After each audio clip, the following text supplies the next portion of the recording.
Launch ready for WWE Aftershock in 3, 2, 1.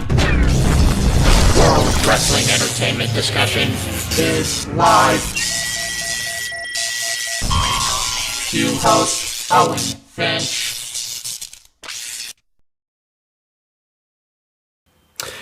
Hey, what's up, everybody? Welcome to the return of WWE Aftershock. We took a pretty important break when we really shouldn't have, but it just kind of had to happen that way because Chris and I's schedules couldn't line up, and then I had a big video I had to do on my other channel last week that I'll advertise at the end of the show that I kind of wanted to not really do many videos because I knew that was going to be a long video, but I'm Owen the Birdman Finch, and I'm here with Chris.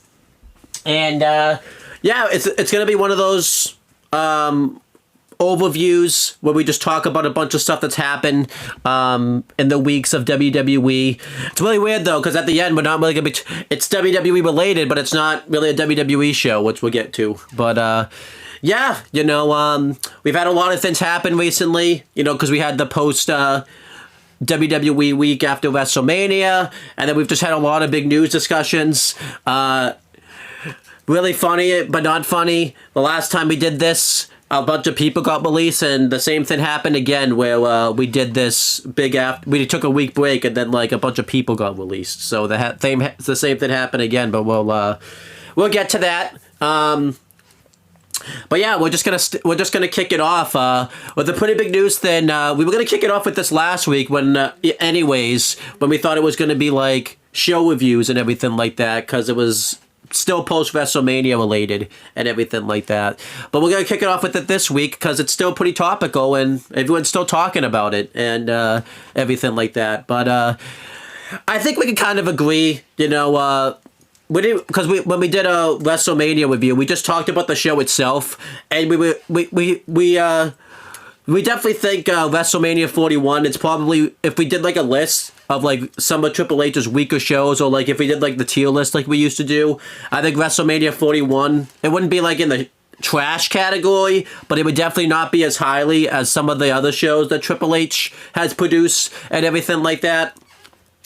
We didn't really mention too, behind the scenes, WWE really didn't come off very well.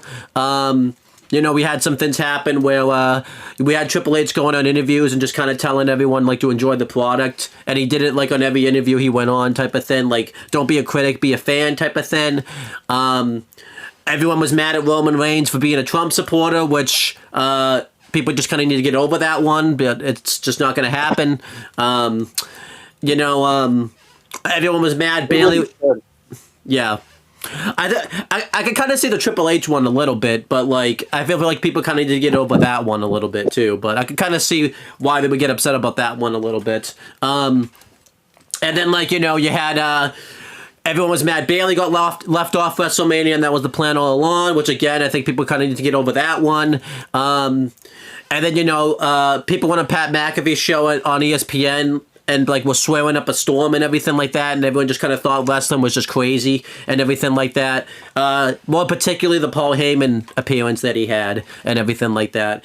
And then, you know, the main event of WrestleMania didn't come off very well. There was a lot of issues with night one of WrestleMania specifically. So, like, WrestleMania, you know, I feel like, you know, this is kind of like one of the rare occurrences where, like, you know, the perception and like of WWE didn't really come off very well after WrestleMania 41. This might be like kind of like the worst morale I think the fans have felt about the Triple H era.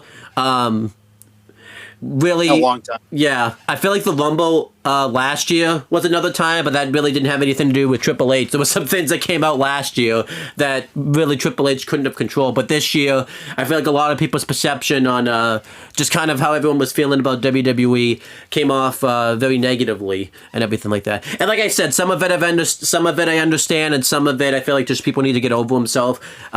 Before I talk about the next thing that, you know, really brought it down too, how do you kind of feel about like WWE's perception pre-Rock's appearance on Pat McAfee show like came across and everything like that? Do you think do you agree with it that it wasn't very well, or do you think that just the fans need to get over themselves, or do you think it's just a mixture of both? I think it's a little bit of a mixture of both. I think The Rock going on the show and just like I felt like that was a big slap in the face because people were expecting him to show up. Yeah. People expect him to do something. So the 3 throat slash at Bad Blood meant nothing, and then the 2 throat slash meant nothing.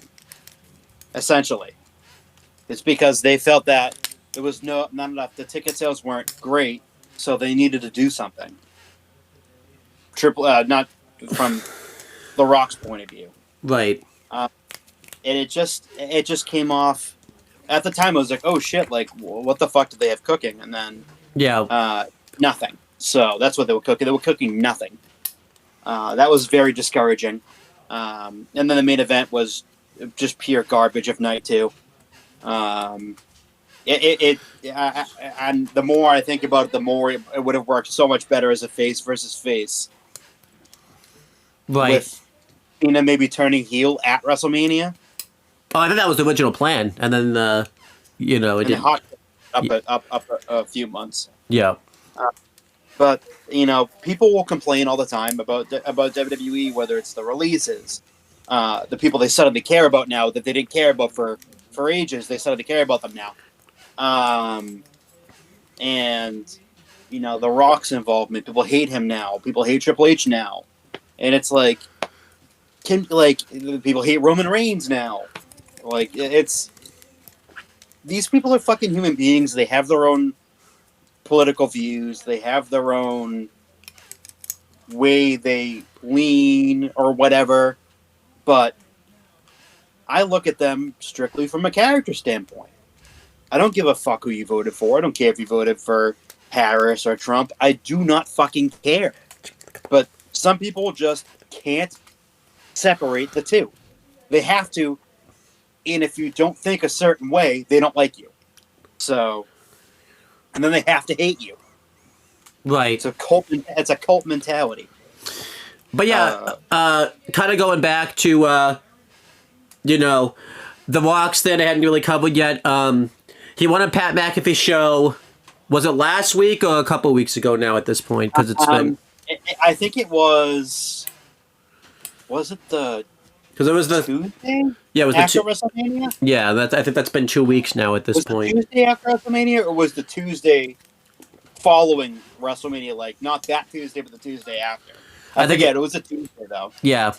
And it was going well in the beginning. They were just he was kind of giving his thoughts about, like, WrestleMania and everything like that. And then, Pat asked a question like, why The Rock wasn't at WrestleMania and everything like that.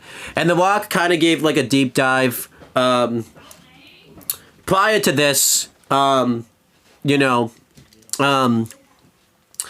think a lot of people, were fine with how The Rock was kind of doing things, being, like, in the TKO, like, board and everything like that. But this kind of, this interview here kind of gives you, like, the controversy and the power struggle that The Rock and Triple H seem to be having behind the scenes and everything like that. Because he kind of went into a deep dive and kind of mentioned a lot of things about WWE and everything like that. He mentioned, he was, because obviously I remember the SmackDown that he was on when he made that offer for Cody to be his champion. Obviously it was very last minute, and I think originally we all thought WWE was just keeping it a secret, but as he says in this interview, it really was very last minute because it was like the Thursday before, it was like the day before he was announced to be there and everything like that. And The Rock mentioned that everyone got kind of worried about ticket sales for Elimination Chamber. So Ariel Manuel called him and like mentioned like and asked The Rock's opinion about what he could want to do about it and everything like that. And The Rock pitched the storyline where he was going to offer for Cody to be his champion, and that would get the ticket sales up and everything like that. And then obviously the offer happened, and The Rock was pitching behind the scenes for Cody to actually take the offer and actually be the corporate champion and everything like that. And obviously that didn't happen because Cody didn't want to go heel. Triple H didn't want him to go heel. And that's the thing. I feel like it would have been fine if like Triple H didn't want it, but then Cody pushed for it, and they did. But you know, the fact that Cody didn't really want it was fine. And then obviously they pivoted to Cena, and that worked very well. You know, it made sense at the time and everything like that. And then the thing kind of really starts to go off the rails where The Rock mentioned, you know, I've got you guys on the starting point now. Now you guys can kind of do your thing. Like The Rock mentions, you know, I'm just gonna take I'm gonna take the time off, and if I have to come back, I have to come back. And then he mentions, but I'm always gonna be like a text or a phone call away if you need any ideas or everything like that. And you know, Cena and Cody still cooked very well going into the feud, but obviously the biggest thing we didn't really have was obviously The Rock and everything like that. And I guess we could really pick this apart. I'll just kind of I'll say my thing first. It seems like The Rock being on the board has been a huge disaster for WWE. And this is kind of the third strike against that. You know, the first strike, obviously, was for like a year, Triple H was building Cody's redemption story and everything like that. And then all of a sudden, you know, The Rock becomes the head of the TKO board, and The Rock was about to come in there and basically ruin it, and nearly ruin WrestleMania 41. And luckily, The Rock got kind of lucky there, because if he didn't pivot, I can't even say really pivoted, it's basically he went back to what the fucking story was supposed to be, but then he had to become the final boss. And again, we got magic out of that and everything like that. But again, The Rock almost ruined WrestleMania 41 and everything like that. Yes, what we got but was probably better on the other side of it. But that's still a starting problem and everything like that. That Triple H basically booked this year-long storyline. You know, and everything like that. And then The Rock almost ruined it and everything like that. Then strike two. I wouldn't even say this is really strike two. This is like strike 1.5. You know, they did that segment on Raw the next night that I think was supposed to lead to something where The Rock gave Cody something. It seemed like they were going to build to a rematch, but then that didn't happen because obviously on the Netflix Raw, it seemed like The Rock and Cody made up, and then they were building the Bloodline storyline again, where it seemed like The Rock was the one pulling the strings, but then the Netflix Raw, you know, him and Roman were just cool and everything like that. So then none of that happened. And that was like the biggest thing that everyone was kind of looking forward to that came out of that part of the Bloodline storyline was The Rock pulling the strings against Solo and everything like that. But then we found out that this wasn't the case. And then Bad Blood, you know, I think a lot of people were given the benefit of the doubt. You know, obviously, that tag match main eventing with Cody and Roman versus Jacob and Solo. You know, the only reason that match it really even made sense to main event was because The Rock showed up. But then it didn't lead to anything. So The Rock kind of fucked over CM Punk and Drew there because they were having, like, you know, the hardest feud in WWE, like, in general. And probably the hardest feud in professional wrestling in general. And then they didn't get the main event slot, you know, because they didn't get it at SummerSlam because Roman Reigns returned. They didn't get it at Bash in Berlin because it was Gunther's, like, home country and everything like that. And they really should have gotten the main event slot. The only reason I said it was fine they didn't was because they were leading to something. But the fact they didn't lead to anything, it just kind of showed The Rock kind of fucked that over now and everything like that. And, you know, it's The Rock again fucking CM Punk over because obviously he was supposed to get the main event of WrestleMania and everything like that, but then that didn't happen. And then, you know, there's just so many logic fails you could just mention about what The Rock said because, you know, if you go and look up the ticket numbers and stuff, like, before Elimination Chamber, the ticket numbers were selling really well. It wasn't completely sold out like they said, but it wasn't like struggling in ticket sales like The Rock said. I think it just had like 95% of the ticket sales sold out and everything like that. And again, a lot of last minute shit could happen. You know, sometimes the week of they end up selling the show out, so maybe TKO just kind of panicked there and everything like that. But then The Rock wanted Cody to go heel, and it was like, I can understand why Cody and Triple H had, like, you know, well, holding back on that because, you know, Cody was the face of the company. He was the top babyface. It didn't make sense to turn the top babyface heel. And I know we mentioned that with Cena, he should have gone heel. But also, Cody really didn't do it. Really didn't earn a heel turn. He was still getting great reactions. His character really didn't need to go heel or anything like that. And like John said this on Aftershock on the Chamber review. There was really nothing that Cody could have gotten from a heel turn with The Rock. He kind of got everything that he wanted, so him turning heel wouldn't have even made sense. And then obviously when The Rock mentions he needs to go away, like I've driven the story, I don't need to be here for the heel turn. That doesn't make sense either, because you're the main reason Cena even went heel. The whole reason that heel turn happened is you started you turned the keys and started the ignition for the heel turn. It doesn't really make sense that you're not there now all of a sudden. You're not being brought up. Like, the whole thing was at Elimination Chamber was Cody was going to be the one to sell his soul to The Rock, and then Cena did it anyways. And and we also lost like an all-time Mania moment that could have happened if Cena had gone heel, and it ruined the WrestleMania match between Cena and Cody. Because I know Cena's work has been slipping anyways, like we talked about, but it seemed like he looked good at the Rumble, he looked good at Chamber. I know it was multi-man matches, but still. I remember the solo match he had at Crown Jewel. He looked okay in that match. So it seemed like if Cena could still worked face and everything like that. Because now we're getting like these really weird conspiracy theories where the match at WrestleMania 41 was intentionally bad because the whole thing of Cena's character is he wants to ruin wrestling. And if that's the case, I just don't see it. I just don't see people charging... I don't see WWE purposely booking a bad pay-per-view match for the main event of WrestleMania type of thing. I just that doesn't even make sense. It doesn't. So, yeah, I feel like The Rock, it really just kind of made WWE look bad, and this really, if The Rock continues to do this, I think it's just going to ruin the goodwill Triple H has built up and everything like that.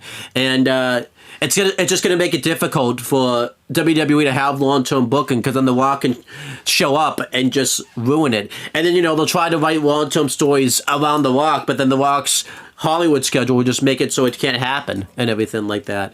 So overall, this interview with The Rock just was a real eye-opener, and it didn't make The Rock come across looking well, and anything, it just makes Triple H even more of an underdog than he already was, and everything like that. But how did you kind of feel about with everything The Rock said and everything like that? He definitely damaged a lot of the goodwill that he had within the WWE universe. He comes off as like very ego-driven. And it was a really bad look by saying like, oh, the ticket sales were low, so I had to do this. Like, it's just like, what are you doing here? Like, can you show up every fucking 6 months and then go, I'm the final boss? Like, this is I just felt like it was a really bad look. Yeah, it definitely was. And again, too, it's going to make it difficult now for all the fans, because now when he shows up again, people are just going to be like, you're just going to disappear again now and everything like that. Like, no one's going to buy when he keeps coming back to build up a storyline and everything like that. So, yeah, it's just going to be really weird. Yeah, let's try to talk about everything that's been happening on screen for a little bit, how we feel about the product.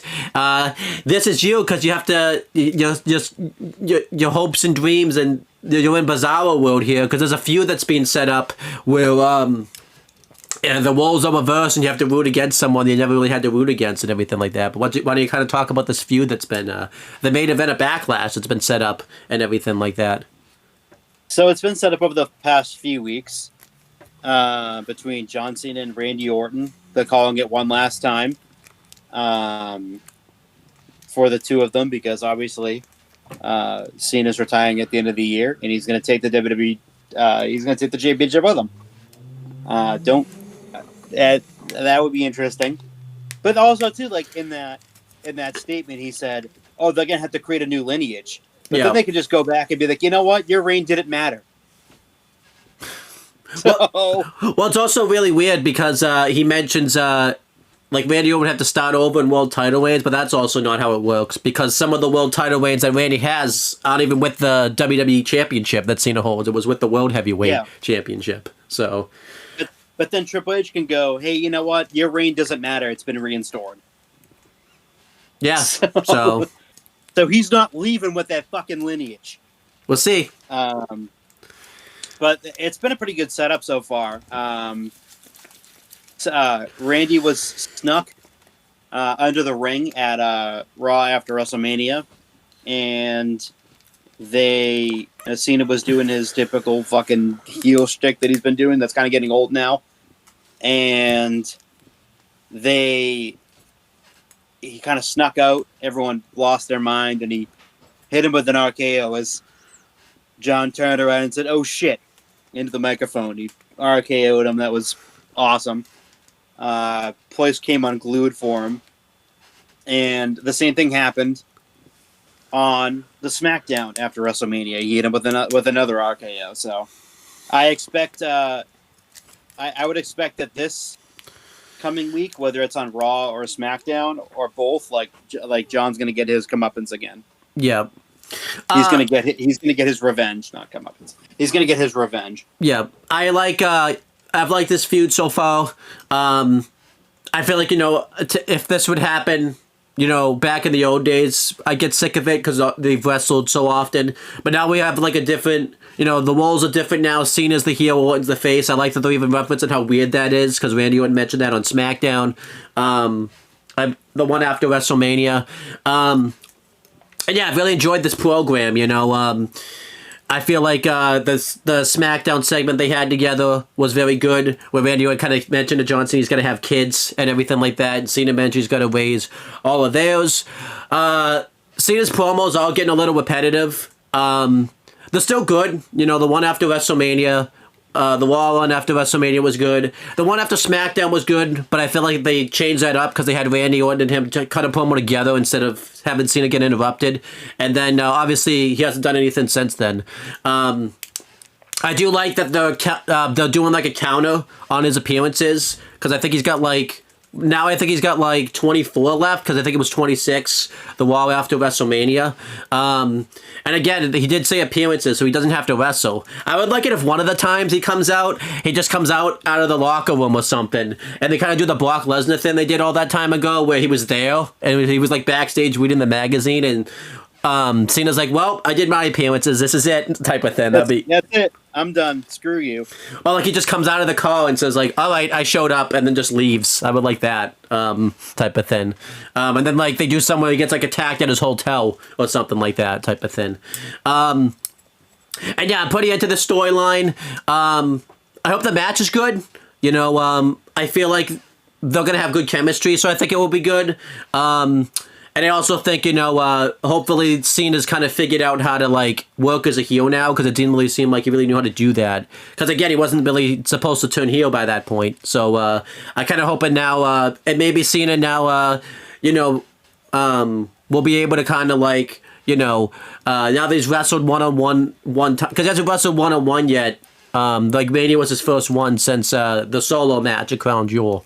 So I hope the match is good and everything like that.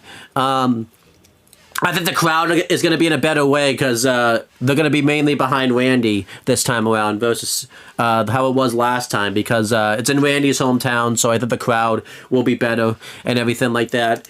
And yeah, I'm looking forward to kind of this match. But again, I hope it's good, because I feel like if this match isn't good, like I said, we're in for a rough time with. I think that this will be a consistent thing where I think the promos and stuff will be good, but the matches are good. I think if this match is good, it's going to be a really bad sign, because I can kind of give the Mania one being bad a pass, because again, Cena hasn't wrestled one-on-one in a while, and again, we're wondering if that was intentional or not. I feel like this one, if this isn't good, it will kind of really get over the conspiracy theory that the match at WrestleMania really wasn't good because of the whole thing about him wanting to ruin wrestling. I have seen some theories online that people are predicting Cena's going to get himself DQ'd like Randy did all that time ago when they had a title match, which I hope that doesn't happen. That'd be really stupid. But again... then that last time ever would be like The Rock versus Cena back to back, Right. So. which people fucking hated. So I don't know why they would do that again. Yeah. So but yeah, I'm looking forward to this match. I'll be interested to see how what the direction they take this and everything like that. But we have other things to talk about. I guess we should mention this now because we won't mention this. We haven't seen Cody since he lost at WrestleMania. I guess this is the perfect time to talk about it. I'm okay with that. You know, but I think Cody needs a break. He's been the quarterback all year, and this is going to make his return even better.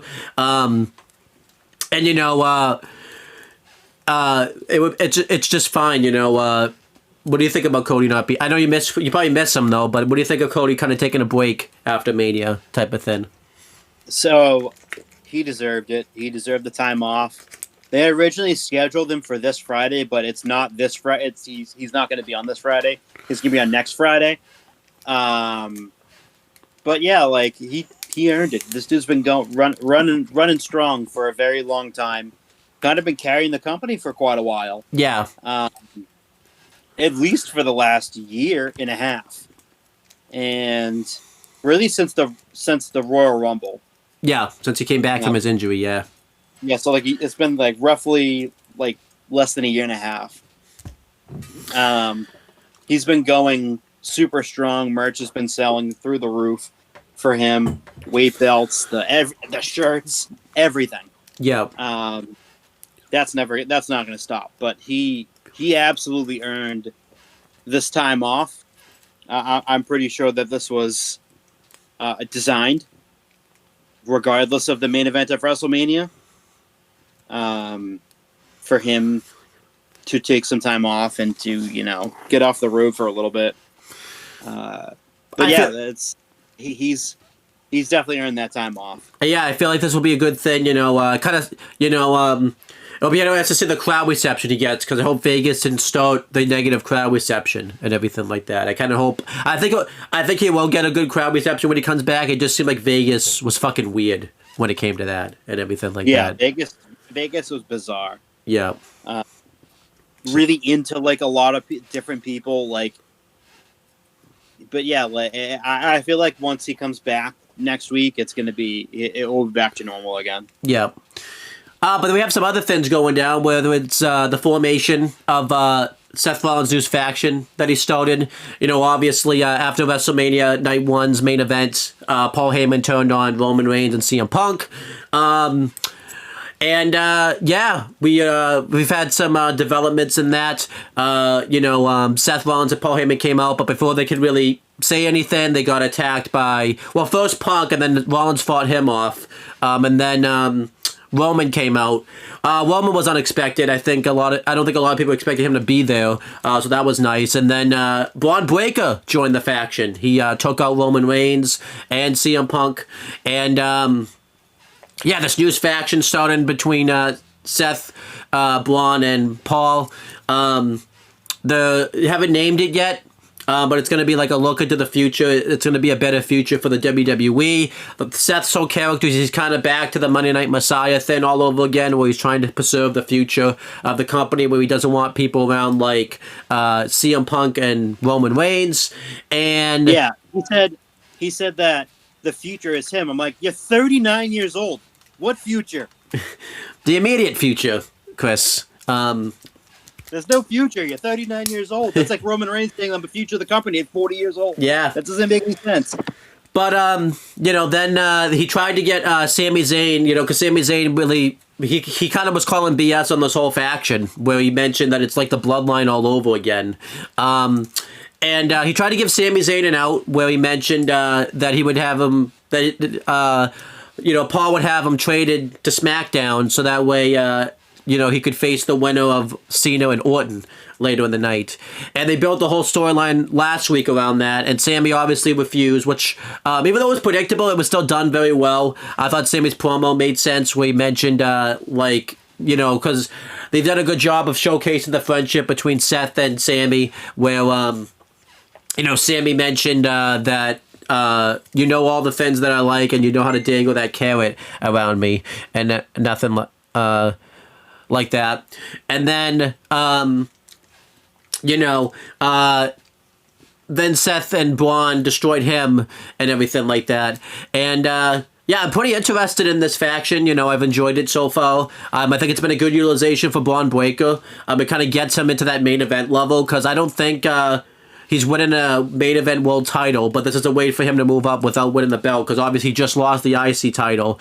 And in a weird way, he turned heel again. I think he still was a heel, but obviously... he never really turned. He was more of like a tweener, the tweener kind of leaning face because of his alliance with Penta leading into WrestleMania, but I think he never really made the turn. Yeah. So, yeah, I've liked this faction so far. We still haven't gotten an explanation yet of why Heyman turned heel. I hope we get that soon. I hope they don't wait until, like, Roman and Punk come back. They said they're supposed to be... It's not going to be for a long time. Yeah. But I hope we get that, like, soon. I was okay with not getting these past couple of weeks. The first week obviously was fine, because obviously they got interrupted, but and then the second week, you know, we got the Sammy stuff, which was cool. But yeah, I've enjoyed it so far. You know, I feel like they're going to build this faction very well. I hope they give this faction interesting things to do. The Sammy thing was pretty interesting, but I hope, you know, it's not just them kind of doing stuff and just waiting for Roman and Punk to come back, because that would get stale very quickly. And yeah, you know, I hope they add more people to this faction. You know, some people I would like to see get added, you know, to preserve the future of the company. Austin Theory would be a good shout, you know, because obviously him and Seth have an alliance from before, and this would be kind of a good way, you know, even though everyone wants Theory to go face, but this would be kind of a good way for Theory to kind of break away from Grayson Waller. I don't know what that would mean. Go face, which we should be doing. But I don't know what that would mean for him. Would Waller go face and everything like that? Because they, you know... Grayson Waller does not fit the face role at all. But, well, they can do it for one time at a certain show that's coming up pretty soon. But then, you know, everyone, I've seen a lot of people want to get a woman involved in this, whether that's someone getting called up from NXT or somebody from that's on the roster already that could preserve the future. I've liked this faction so far. It's been very good. Obviously, the biggest thing they need to change is Seth's music, because it's way too face heavy. They need to bring back the Monday Night Messiah theme. Obviously, another thing that's going to ruin it is the crowd. For some reason, they seem to be behind this. They won't just play along and boo them, which is stupid. But everything else other than that's been very good about this faction. What have you thought about this faction so far? The faction stuff is good. They just need to get, like you said, get rid of the theme song, and bring him back to his Monday Night Messiah theme. Don't give the audience a reason to cheer for him. The problem is Triple H is giving the audience a reason to cheer for Seth. Seth is a heel. You're not supposed to cheer the heels. You're not supposed to be the smart fan that's, I like him, yeah. No, you're supposed to fucking boo him. Yeah. No, you gotta play along with it. Like, it's just incredibly annoying. Because, like, last week especially, like, Seth was really leaning into the fucking stupid laugh that he would do, and he was a heel with the Authority. He's been kind of brooding. He's been kind of a dick, and people are still cheering him. And I'm like, what are you doing? Right. Like, what are you doing? Stop cheering him. Like, get rid of it. The second you get rid of the fucking song, they'll stop. Yeah. Don't give them a chance to say, even if they went back to the Second Coming theme song that didn't have any singing parts in it. So, if you get rid of that entirely, or go back to the Monday Night Messiah theme or the Second Coming, just get rid of the singing parts, and people will boo them. Right. Yeah, I think so. But yeah, you're next. We have some developments in the World Heavyweight Championship picture. So, after Jey Uso won, he's going to do a program with Logan Paul, which is very interesting. This will be, I believe, Logan's second match for a major championship in WWE, after going after the Undisputed Championship back when he faced Roman Reigns in Saudi Arabia. He faced Cody last year, actually. Oh yeah, that's right. He did. Forgot about that. This was his third championship opportunity. Do I think that they'll give him the belt? Probably not. I mean, if they did, I wouldn't be surprised because they like that kind of shock. But it's way too. They built up Jey Uso for him to lose in fucking 3 weeks is insane. I don't think that would go over well, and I think that would kind of hurt his not reputation, but kind of hurt his standing within the fans. I think. Do I think he's going to hold it for a long time? No, I think he's probably going to lose it sometime this summer. I would think that SummerSlam would probably be the opportunity to get the belt off of him and see how he does. But so far it's been fine. The crowd's been loving him.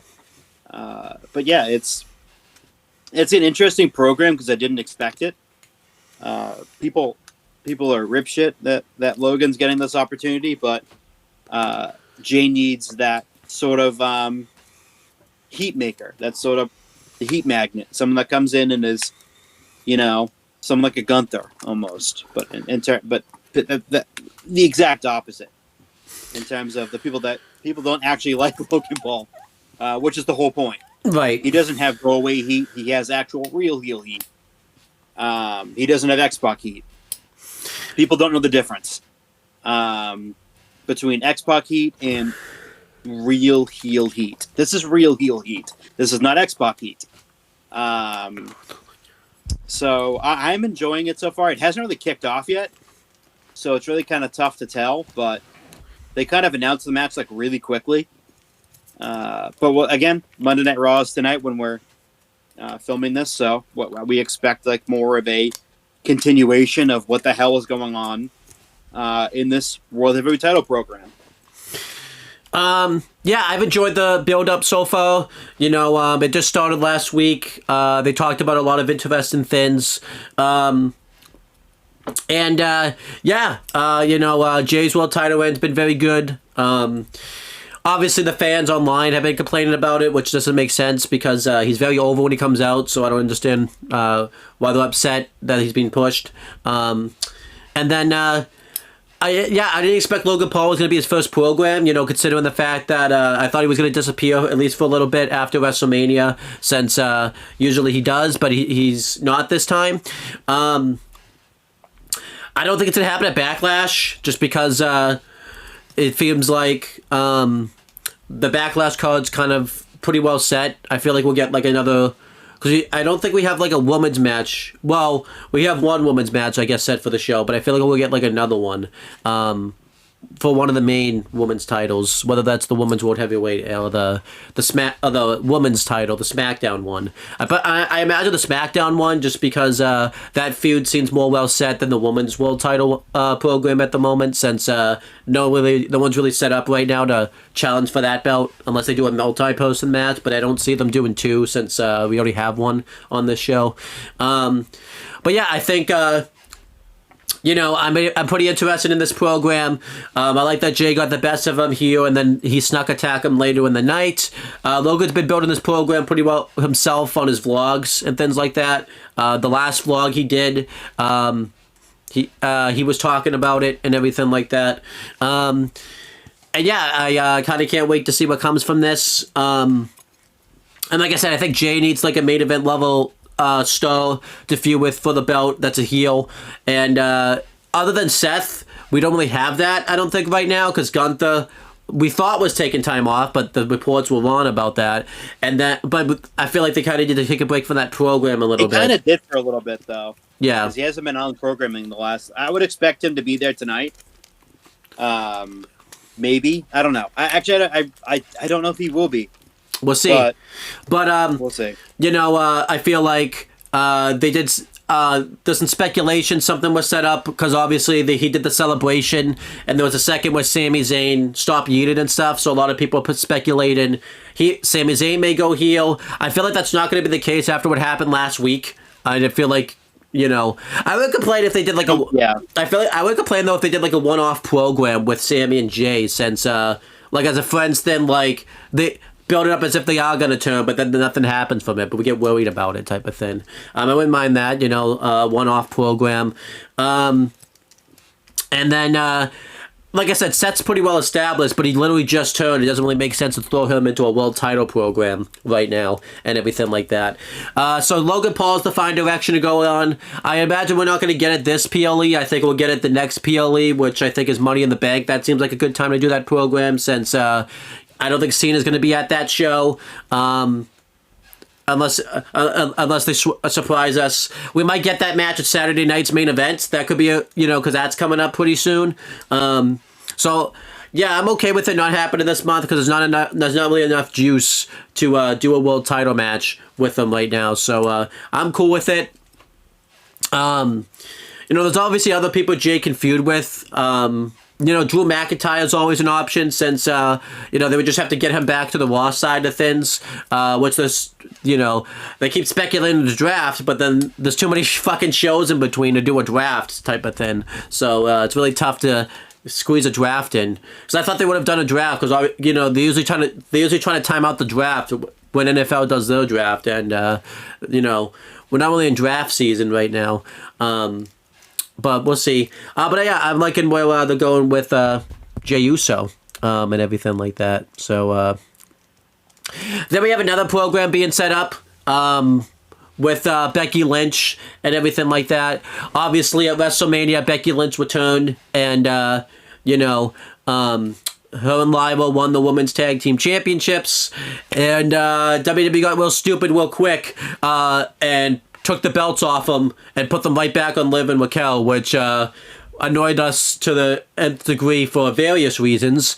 First reason was they missed an opportunity to get NXT a big ratings boost by having Becky Lynch show up.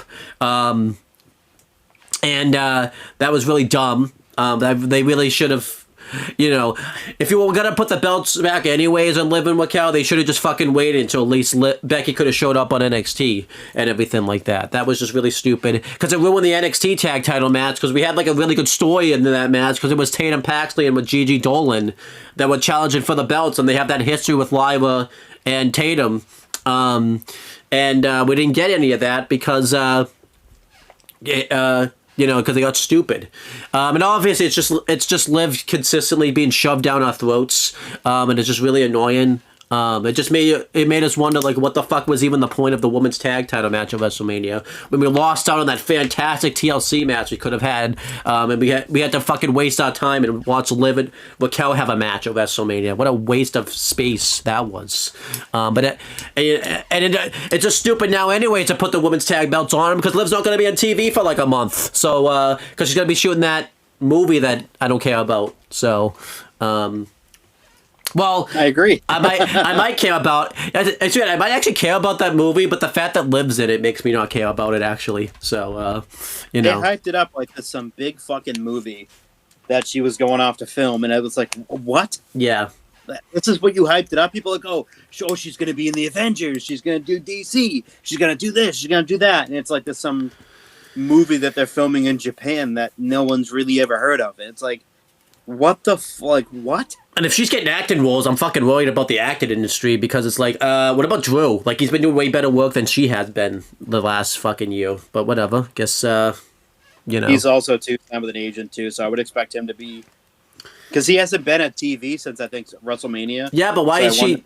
Filming projects What fucking excuse does she have to not be on TV? Drew's on TV. Drew's going to be on TV probably next week and then, like, at Backlash and stuff. Like, what? And he's probably going to be at Money in the Bank. He's probably going to be at, like, every show. Like, what excuse do you have? And again, it's just the women's tag titles are just fucking dead at this point because they released a lot of big tag teams that could challenge for them now. And then, like... Raquel's just gonna be there by herself and everything like that. Like, why did they do this? Like, it's just it's so stupid.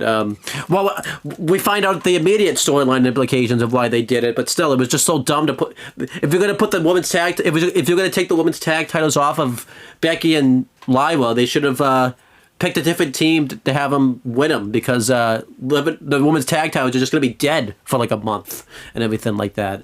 And it just doesn't help because the women's tag titles have just been dead since Triple H has brought them back and everything like that. So they haven't been utilized very well. And they're even more dead now because they have the Women's IC and Women's US Championships. They're even more pointless now. So it's like... But we find out why this happened, because Becky turned heel. She went off on Lyra and everything like that. I enjoy the heel turn so far. Becky Lynch has been a babyface for quite a while. And there's a lot of big baby faces on Raw, like Rhea Ripley. Lyra's one of them.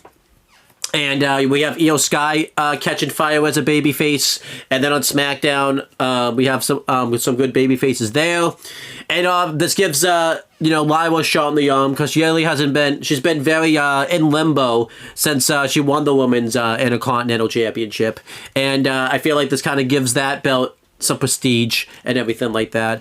And then she cut her reasoning for turning heel, and I like the reasoning. She mentions, that she attacked Bayley, and she mentions, that Bayley, and her have a history. She's done all these drastic things to her, so she wanted to take away Bayley's WrestleMania moment.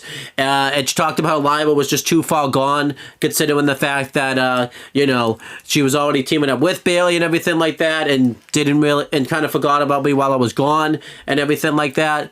I like that they're putting up a history that they had in NXT, where they mentioned, Lyra beat her for the NXT Women's Championship and everything like that. And we're getting the Women's IC title match at Backlash. I think that's a very good high prestige for the Women's IC title to be in finally. So I'm happy about that. So overall, I'm liking Becky Lynch's heel turn so far. I think, she's been very good in it and everything like that. What do you think of it overall and everything like that? I think it's been fine. I feel like this is used. They're going to use this a way to get Lyra over even more, and it's kind of working a little bit. But yeah, I think it's been fine. And then we have something in the women's division. I figured I would let you talk about because it's been something that's been very weird on the main roster, and I think we kind of find out why it happened this way with the releases we'll get into at the end of the show. So Julia and Roxanne made their debut a few weeks ago on Raw and randomly became a tag team out of nowhere. I don't think it's because of a certain person that got released.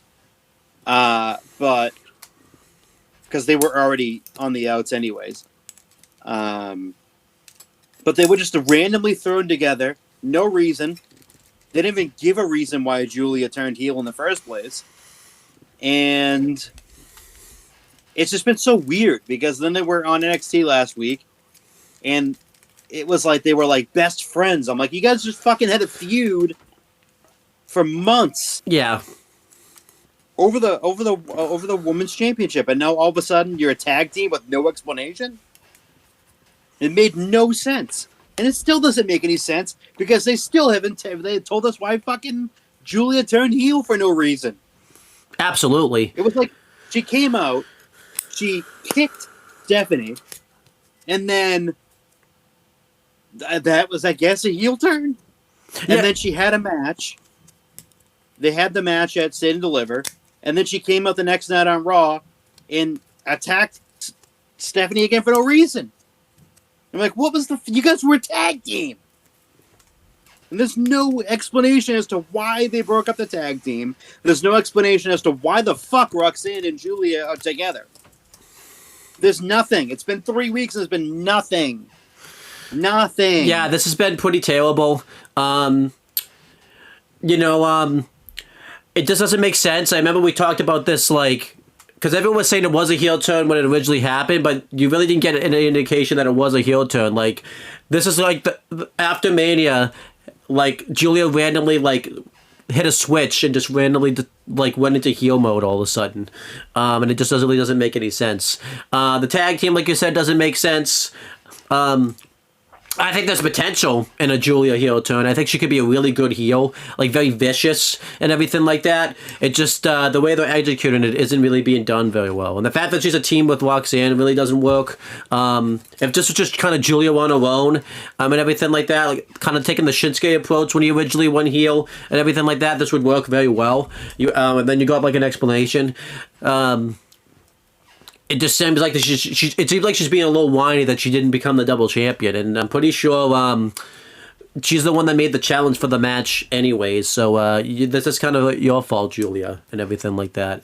And I'm really just not sure the direction that this is going in, and it just isn't working. So it's been pretty stupid. So. At least she's not like a cowardly heel, I guess. That's good. She's not someone that runs away from a fight all that often and everything like that. So that's a decent start. But I feel like we haven't really gotten any of her motivations as to why she's a heel or anything like that type of thing. So,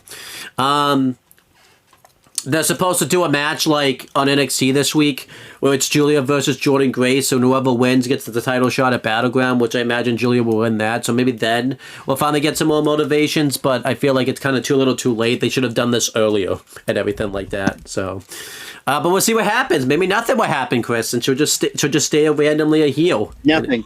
Yep. But then we have some other things. The men's U.S. Championship is just in utter chaos and everything like that.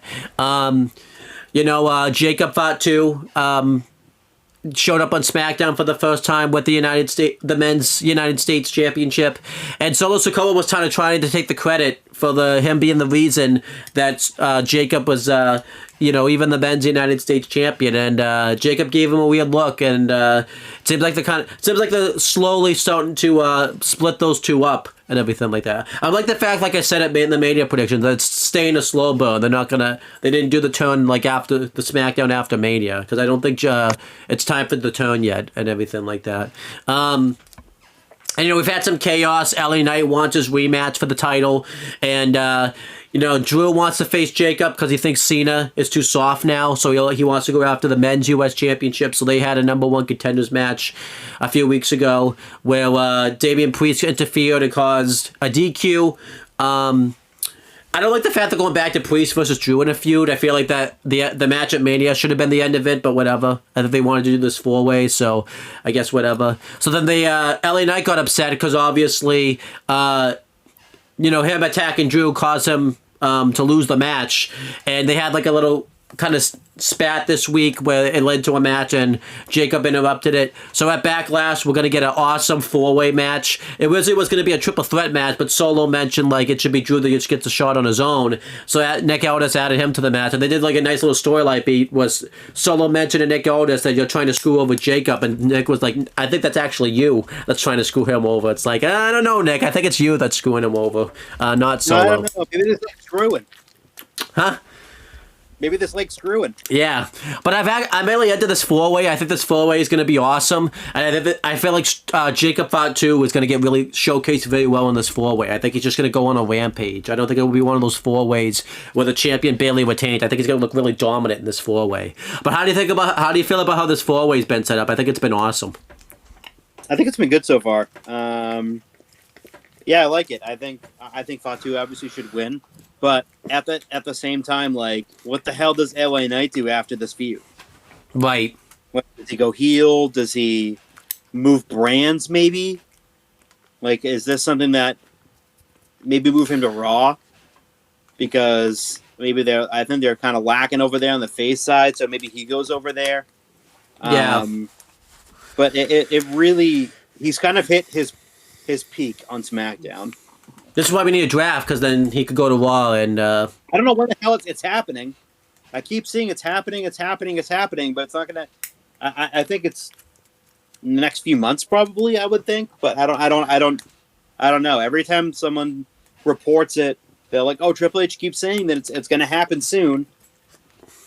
It may have already happened, and we don't even know about it. Maybe it's a house show that it happened on type of thing. Imagine that it's on a house show. They do the draft. They don't even do it. They don't even do it on TV. They just decide like, fuck it, we're doing it at the house. We're doing it at a live event type of thing. Like, fuck yeah. House show only. There's no clips about it. Like every time people try to post it online, it gets like taken down. Like it's a draft that the WWE does not want anybody to see and everything like that. Like they go out of their way to make sure like if you post it online, you're getting freaking flagged and that video's getting taken down type of thing. That's how much. Oh yeah, no matter how hard you try, good luck. You're not seeing this draft type of thing.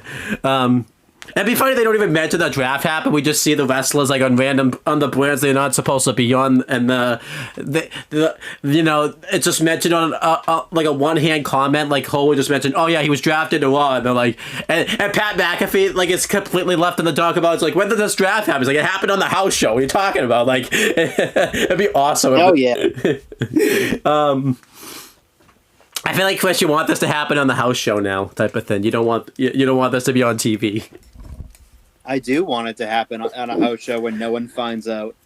I feel like imagine you go to this house show too, everything like randomly by accident, and it's like, and it's a draft episode, and you're just seeing you see the draft, and no one else like in your friend group gets to see it, so you're just rubbing it in everyone's faces that I saw the draft and you guys didn't, type of thing. You never will. But yeah, there's something else you need to talk about, because I remember last video, you mentioned you're starting to kind of like come around to Dom a little bit. You know, you're starting to like him a little bit now, but we have to talk about what he's. Even though it's a big thing in his title reign, there's a certain thing that happened in his title reign that helped it. So when you talk about that. So the Raw after WrestleMania, we had the big return of JD McDonough. JD made his big return after was a catastrophic accident. Like when he hit that announce table doing that moonsault, his career could have easily been over at that point. That was one of the scariest things I think that's happened in wrestling in quite a while. He was a trooper. He finished the match with a punctured lung and some broken ribs, and that was just a warrior performance from JD. But he made his return. He helped Dom beat Penta. Yeah, that was a welcomed return for the Judgment Day, and looks like Finn was kind of left out of the equation there. No one told him. Yeah. But yeah, that's a welcome return, because it was really just Dom doing anything in the Judgment Day for a while, because Carly doesn't do anything. And Finn's on the outs, so he's there for comic relief, and Finn is on the outs, and he's butting heads at Dom all the time. Liv's going to be gone, and Raquel is going to be useless. So, so this is a very welcome return for the Judgment Day. Kind of gives him a little bit more juice to the stable. But yeah, it's a very welcome return to know that he is okay and that he's back doing what he loves, and that's awesome. Yeah, I'm happy he's back. You know, I like the fact that they're continuing this storyline between Finn and Dom. You know, they did kind of bring up the fact that Dom pinned him to win the IC title and everything like that. I like that they're keeping that a slow burn. It won't be interesting to see how they do this feud now, though, because it seems like Liv's the one that's pulling the strings, but now she's not going to be there for it, so I'm wondering what they'll do. Even though I mentioned this as a joke, but this would be funny if this happened, if all the members of Judgment Day realize it's Liv the one that's pulling the strings, so they're like, you know what, we gotta kick her out. They kick her out of Judgment Day type of thing. That'd be awesome, actually. I would love that. But that would be. That would make it a lot better. Make the group a little bit more tolerable. Yeah, I think Raquel can stay. You know, she's fine. It's just, I know she's like a product of Liv type of thing, but she can stay. I don't think she's really bothering anybody and everything like that. Steve pointed this out. I kind of agree with them. When Raquel's not like in Liv's vortex, she's actually not like a terrible wrestler and everything like that. She's it's just because they're playing Shawn Michaels and Diesel. Right. That's what it is. Diesel didn't do anything. I also think he's basically Diesel. I also think too, because before the whole reason she was off TV was because of that illness. It seems like she's finally like starting to find her stride again. Because obviously the beginning stages of just coming back, you're not going to be like once you once were. But now it seems like she's finally got that wind rust removed and everything like that, which is going to come back again because she's not going to be doing anything like you said for the next month or so. So, but yeah, I enjoy. JD being back. I enjoy kind of what they're doing with Finn and Dom. I hope if Finn gets kicked out of Judgment Day, they also turn JD face because I think JD and Finn could be a really good face tag team and everything like that. I feel bad for JD though. The first match he had to have back was against the freaking War Raiders again. I'm like, wow, he's got to wrestle the same team that like worked very stiff and everything like that. And it's like, wow, poor JD and everything like that. And they've set up a feud for him. With his return back, they're continuing the Penta Judgment Day feud and everything like that. So I enjoy that. Hell yeah. Yeah. And again, how do you feel about Dom? Because I remember last video you said you were starting to come around to him. Are you still feeling that way, or is it not the case anymore? It's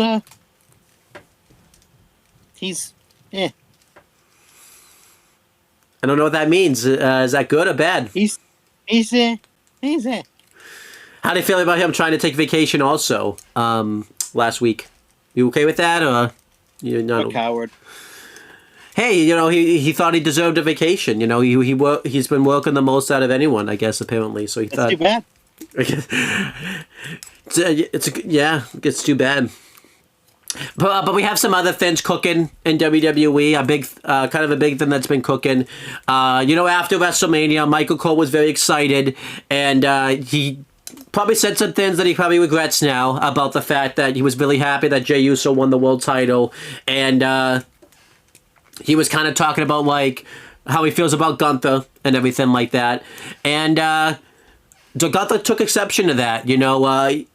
When they came back from commercial break, it was right after Jay's celebration and everything like that on the wall after WrestleMania. He came and he started mouthing off to Gunther. No, not to himself. To Pat McAfee and Michael Cole, and Michael Cole was kind of trying to calm him down, but Michael Cole kind of said, like, look, you're the one that tapped out at WrestleMania, and Michael Cole instantly regretted that because right after this, Gunther started putting him into the chokehold and everything like that, and Pat McAfee stood up for him. He kind of went in there and stepped in and kind of, tried to save Michael Cole, and it looked like he was successful at first, but then he made the mistake and turned his back on Gunther, and Gunther put Pat McAfee in the chokehold. And he was in this chokehold for a good 4 to 5 minutes. He was in this chokehold for quite a while. And security was kind of trying to get Gunther off of him.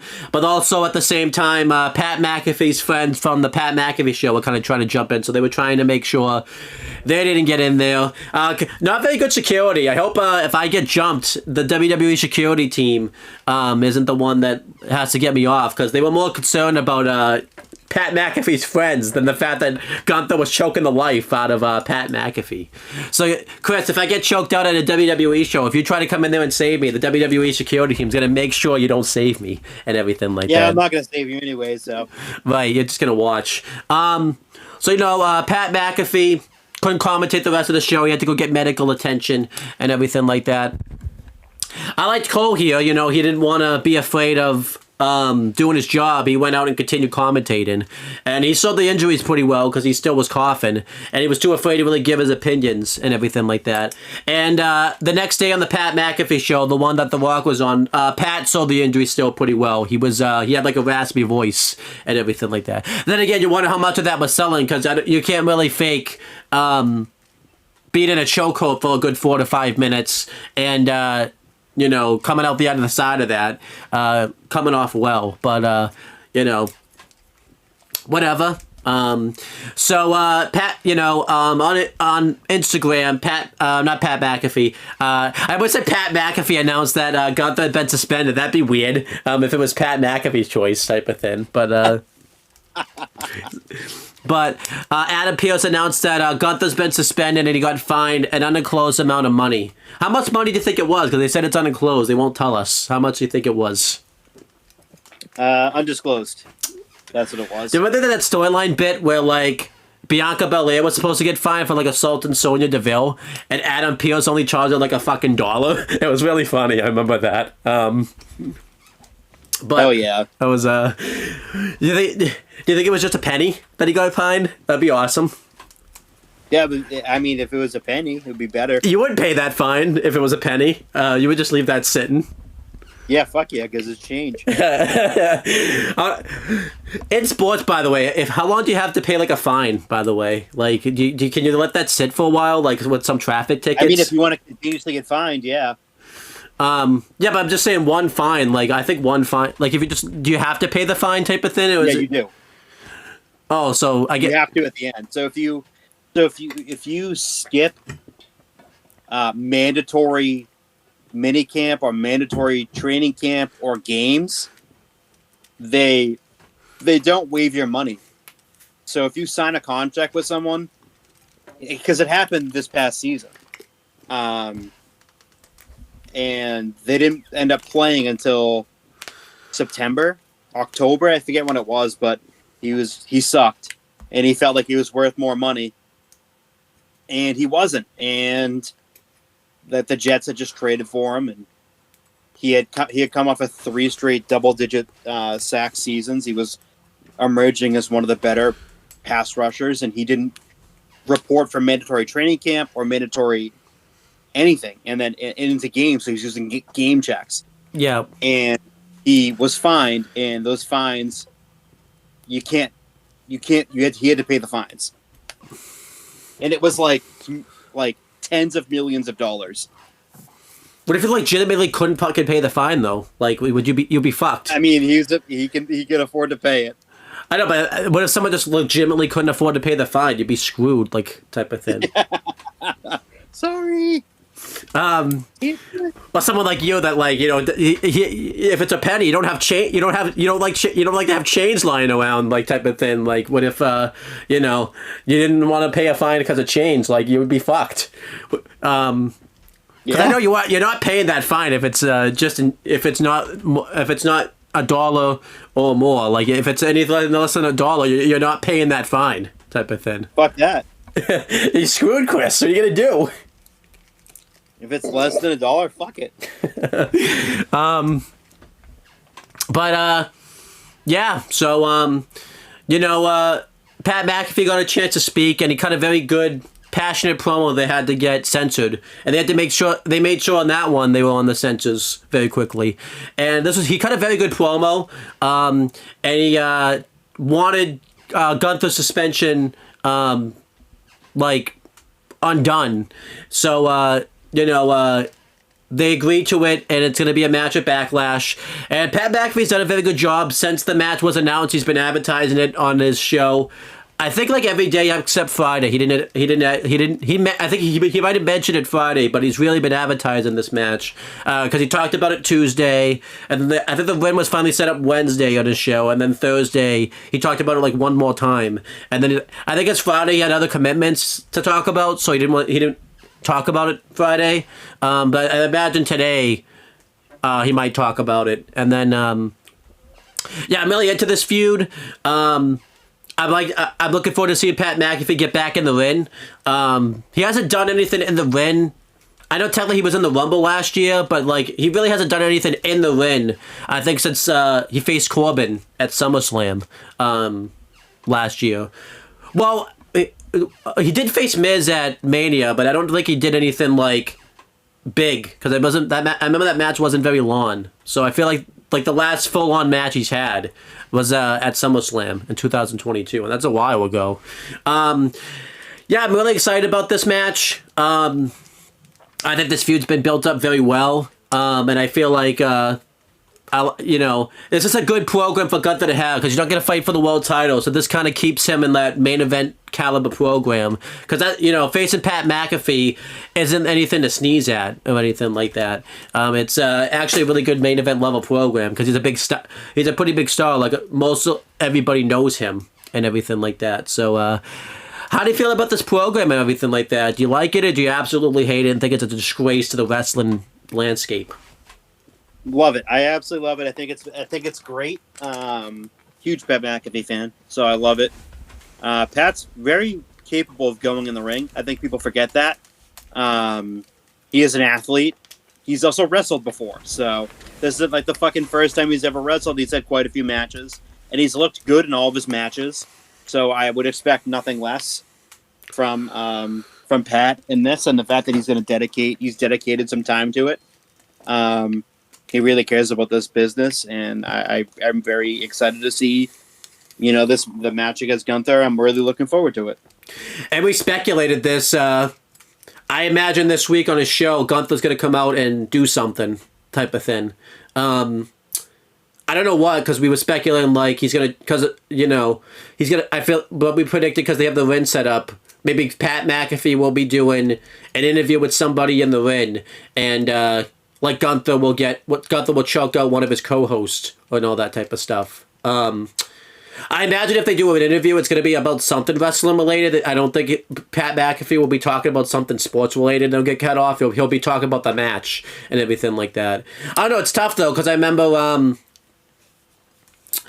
when the Wyatt 6 thing happened. I think Pat McAfee was talking about sports related and it got completely cut off type of thing. Because I remember I think he was supposed to have like a guest on. Like but then that happened, and then it didn't happen, and everything like that. So like, that's funny. Like, I guess his guest was just waiting around for him, and then like, Pat McAfee had to be like, "Yeah, no, this hasn't happened." And the Wyatt 6 invaded, and the guest was like, not even a wrestling fan, was somebody like, "What the fuck are you talking about?" And then like, "Yeah, I can't do it," type of thing. Like, I had an invasion type of thing. So, but I'm really into this. This has crossed over very well, and I just can't wait. So. Just to kind of keep everything together, I know I have in the notes to talk about the Nia Jax return. Maybe just kind of keep all the returns together. Maybe talk about the Lucha Bros fallout since WrestleMania, because obviously they didn't come off. One of them has an out, but the other, we were expecting the Lucha Bros were going to get the Mania moment, and one of them did, but not in a good way. So let's talk about, how do you think they've been doing since WrestleMania? I think they've been doing pretty good since WrestleMania. Penta had a really great match at WrestleMania, and Phoenix had a really head-scratching match against Chad Gable in a mask. I know what you're talking about. And it's really... It's really interesting because they did mention Phoenix on Raw last week. And that has me thinking that... Because they said they were going to push it down the line a little bit before they reunited them, but I think it's going to be sooner rather than later. Especially since we have Worlds Collide coming up. I wanted to know if that would definitely... I think that's going to play a part in it. And because they're AAA guys, and I would assume that's kind of their money match there. Would be to have the Lucha Brothers in some sort of main event on the show. It's really going to be real interesting when they get together, because they're super over right now, and I think them together could really take over the WWE. Yeah, I'm interested in it. I could see why. That's why maybe they didn't put the men's IC title on Penta. Maybe they want to do the tag team one with them.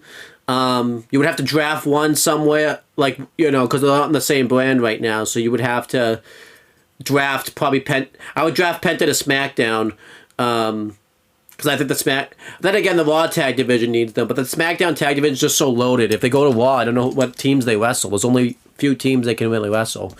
The SmackDown tag division just is really deserves them. But the SmackDown tag division deserved a lot of things and hasn't gotten it. They deserved a Mania match, but they didn't get it. They got to the Raw tag division, which that sucked.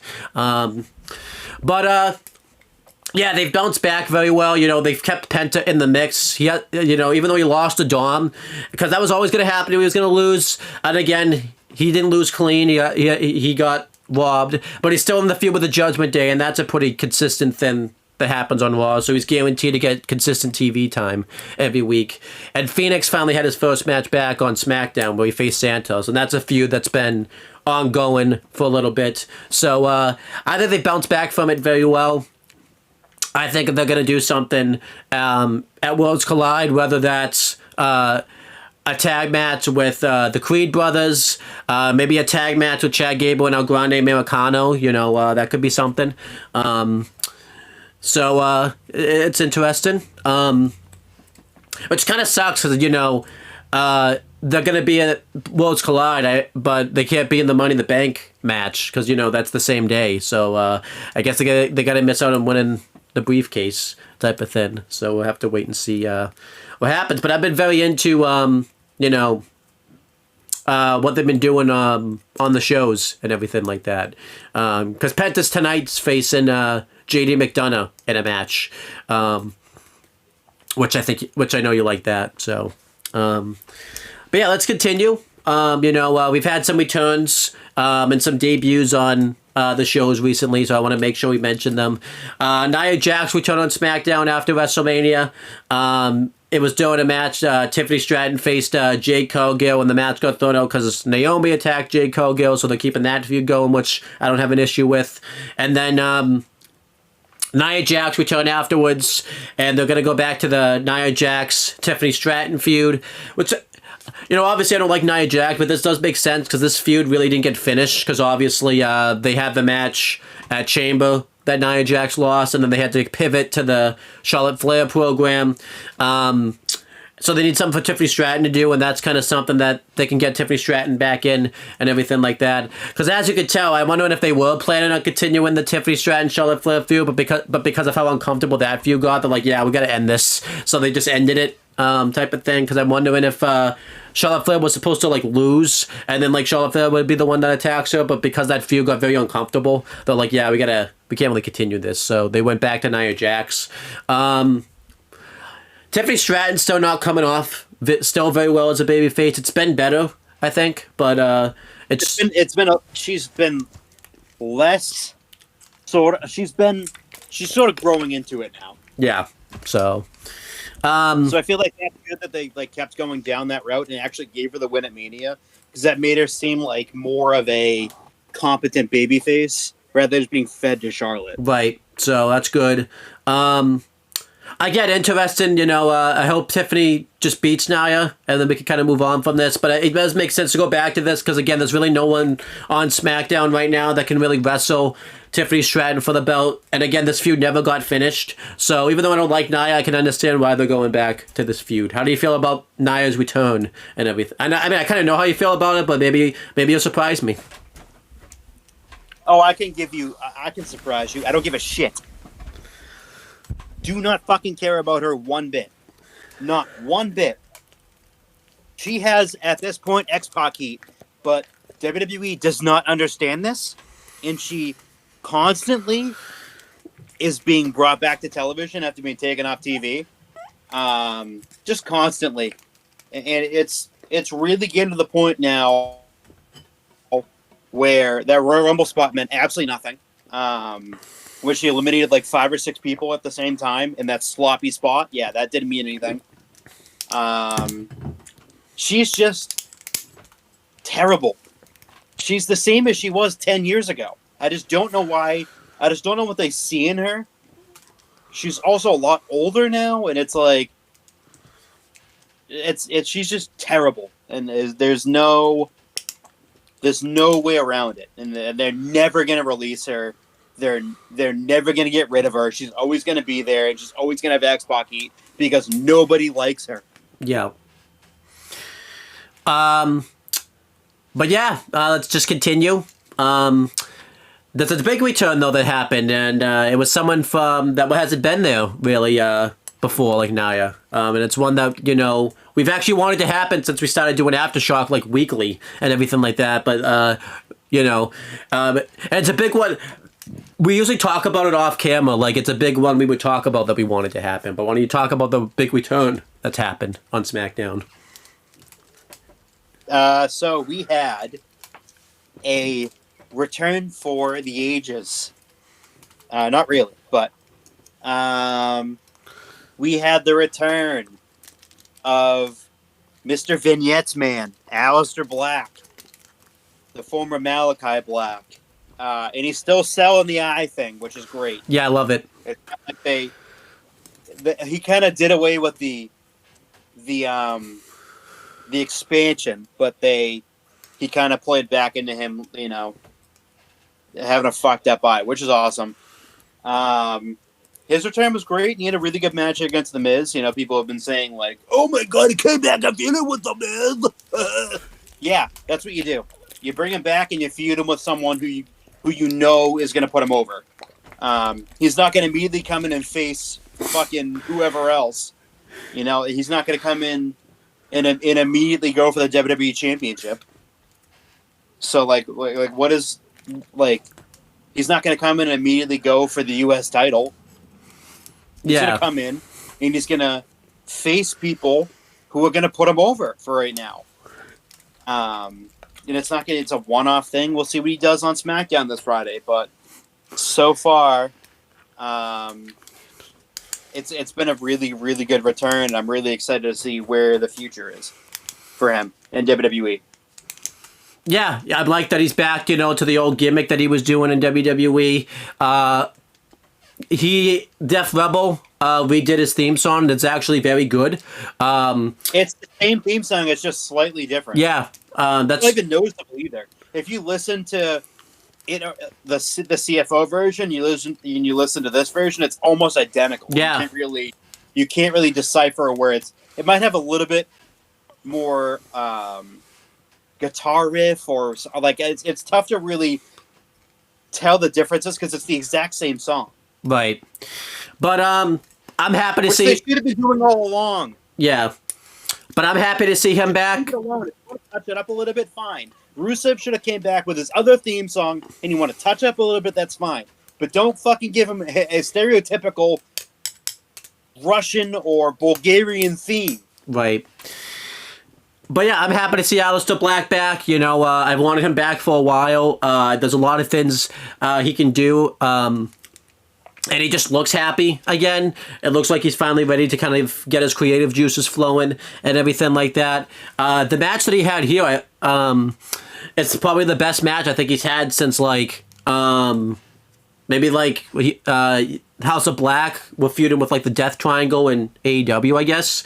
There might have been other ones, but that's like the best performance he's put on, I think, since. And then yeah, he looked real good in this match. He did a lot of moves that I've never seen him do before and hasn't done in a long time, which is really funny because that's a lot of thing that when people go to WWE, the moveset gets limited. It seemed like his moveset was more limited in AEW than in WWE. Like he was like the Skull Crusher finale when Miz went for that. He like did a cartwheel out of it. Like, wow, he's never done that before. So I was like, wow, that's very cool.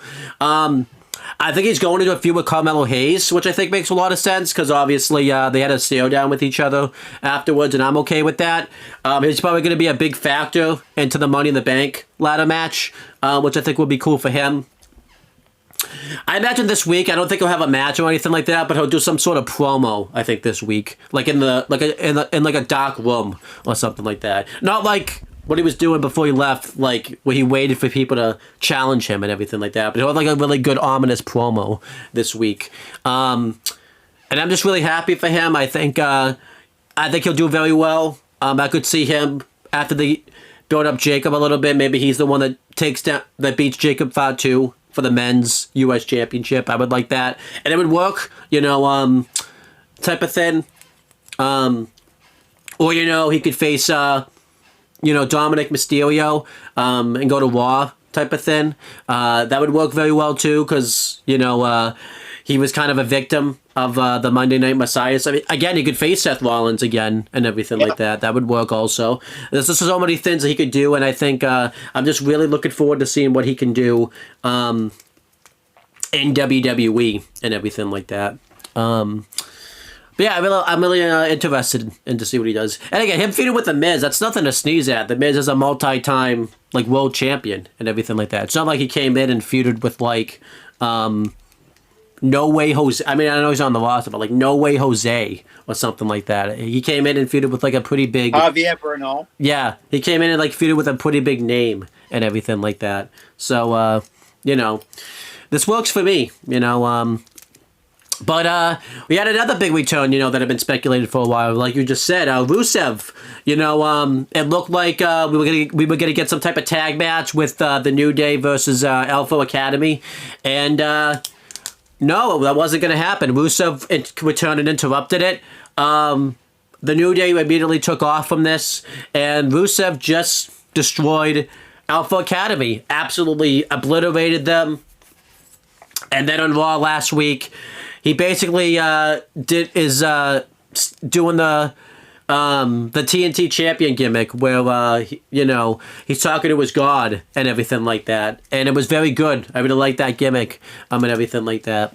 I've liked Rusev's return so far. Obviously, you know, his was pretty big, but I think Al's was probably bigger because he feuded with the Miz and everything like that. You know, but that kind of makes sense because you know, Aleister Black has been Rusev's been off TV and stuff longer than Aleister Black has. Aleister Black was on TV pretty recently and everything like that. And honestly, I don't mind Rusev coming back and just destroying Alpha Academy. I thought that get him over as a monster. The fact that he could go out there and just absolutely obliterate two people, and one of them being Otis and everything like that.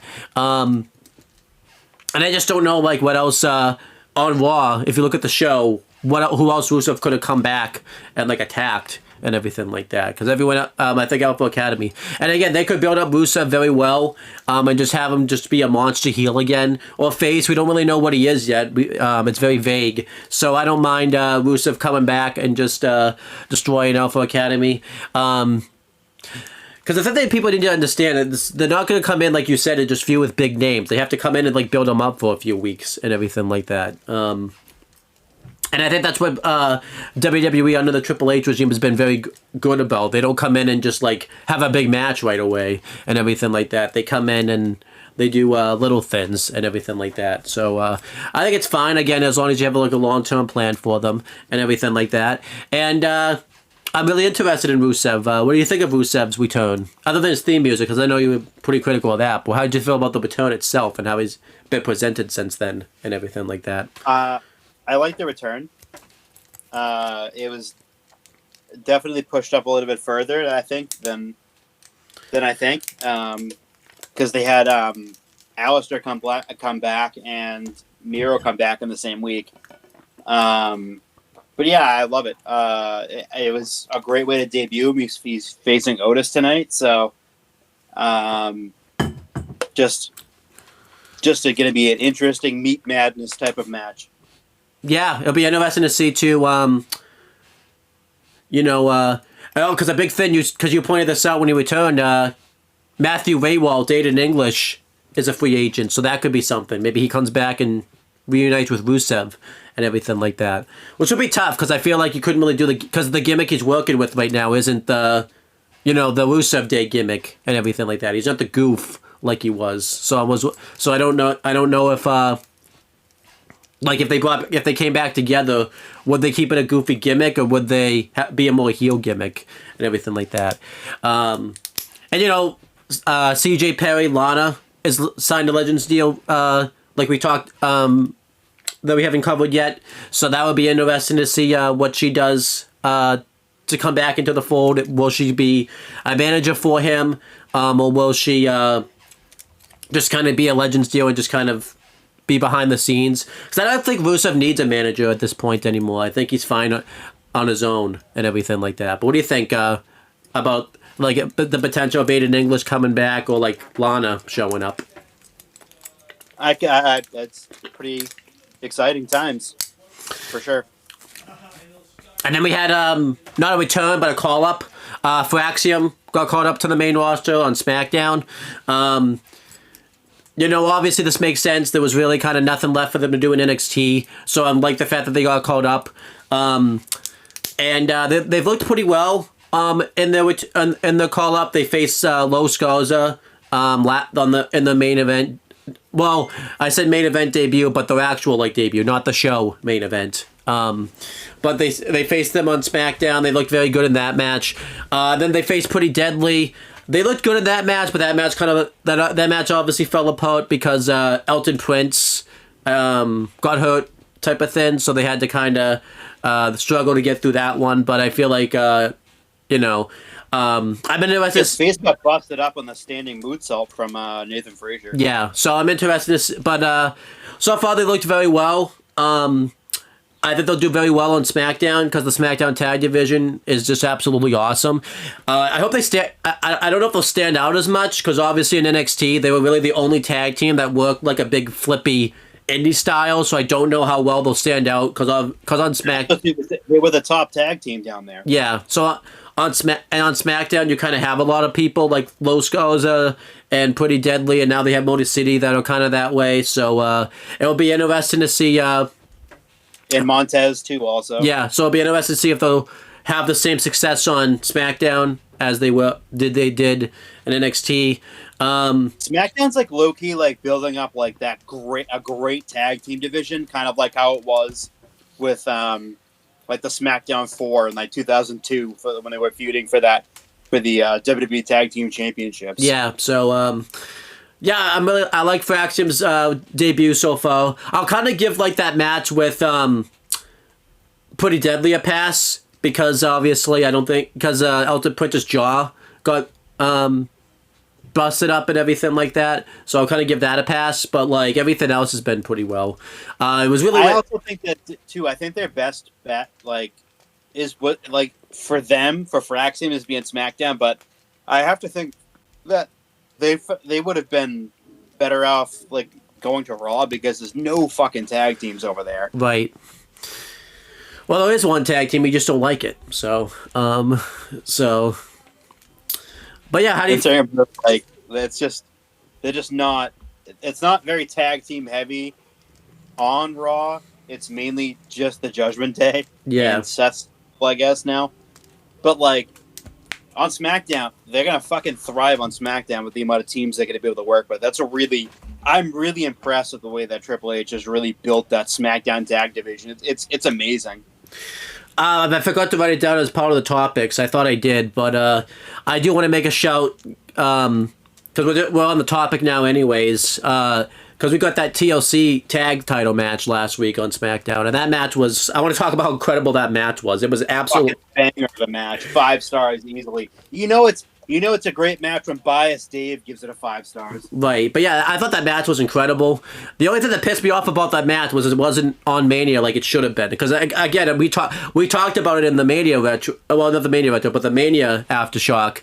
If that match had been on night 1 of WrestleMania, that would have. I mean, night 1 was saved anyways by the main event, but that really would have saved night 1 of WrestleMania. Absolutely, and that would have been 2 5-star matches that Dave would have given out on night 1 and night 2. Yeah, I thought that match was incredible. It was a good blow off to this like 3-way team feud that they were building between DIY, Motor City Machine Guns, and the Street Profits. It's interesting to see where they're going to go with this now too, because obviously I'm pretty sure the ring gear that Ciampa was wearing, I think he mentioned it. It was like the ring gear he wore like when he sort of started breaking out as like a heel on his own. He talked about that like on his Instagram page and everything like that. They've been kind of low key building some type of split between Gargano and Ciampa because like they've had a few occasions where they've had miscommunications which cost them the belts and everything like that. And I do think that it's been quite a few years. So I think them feuding definitely would have some legs to it. Yeah.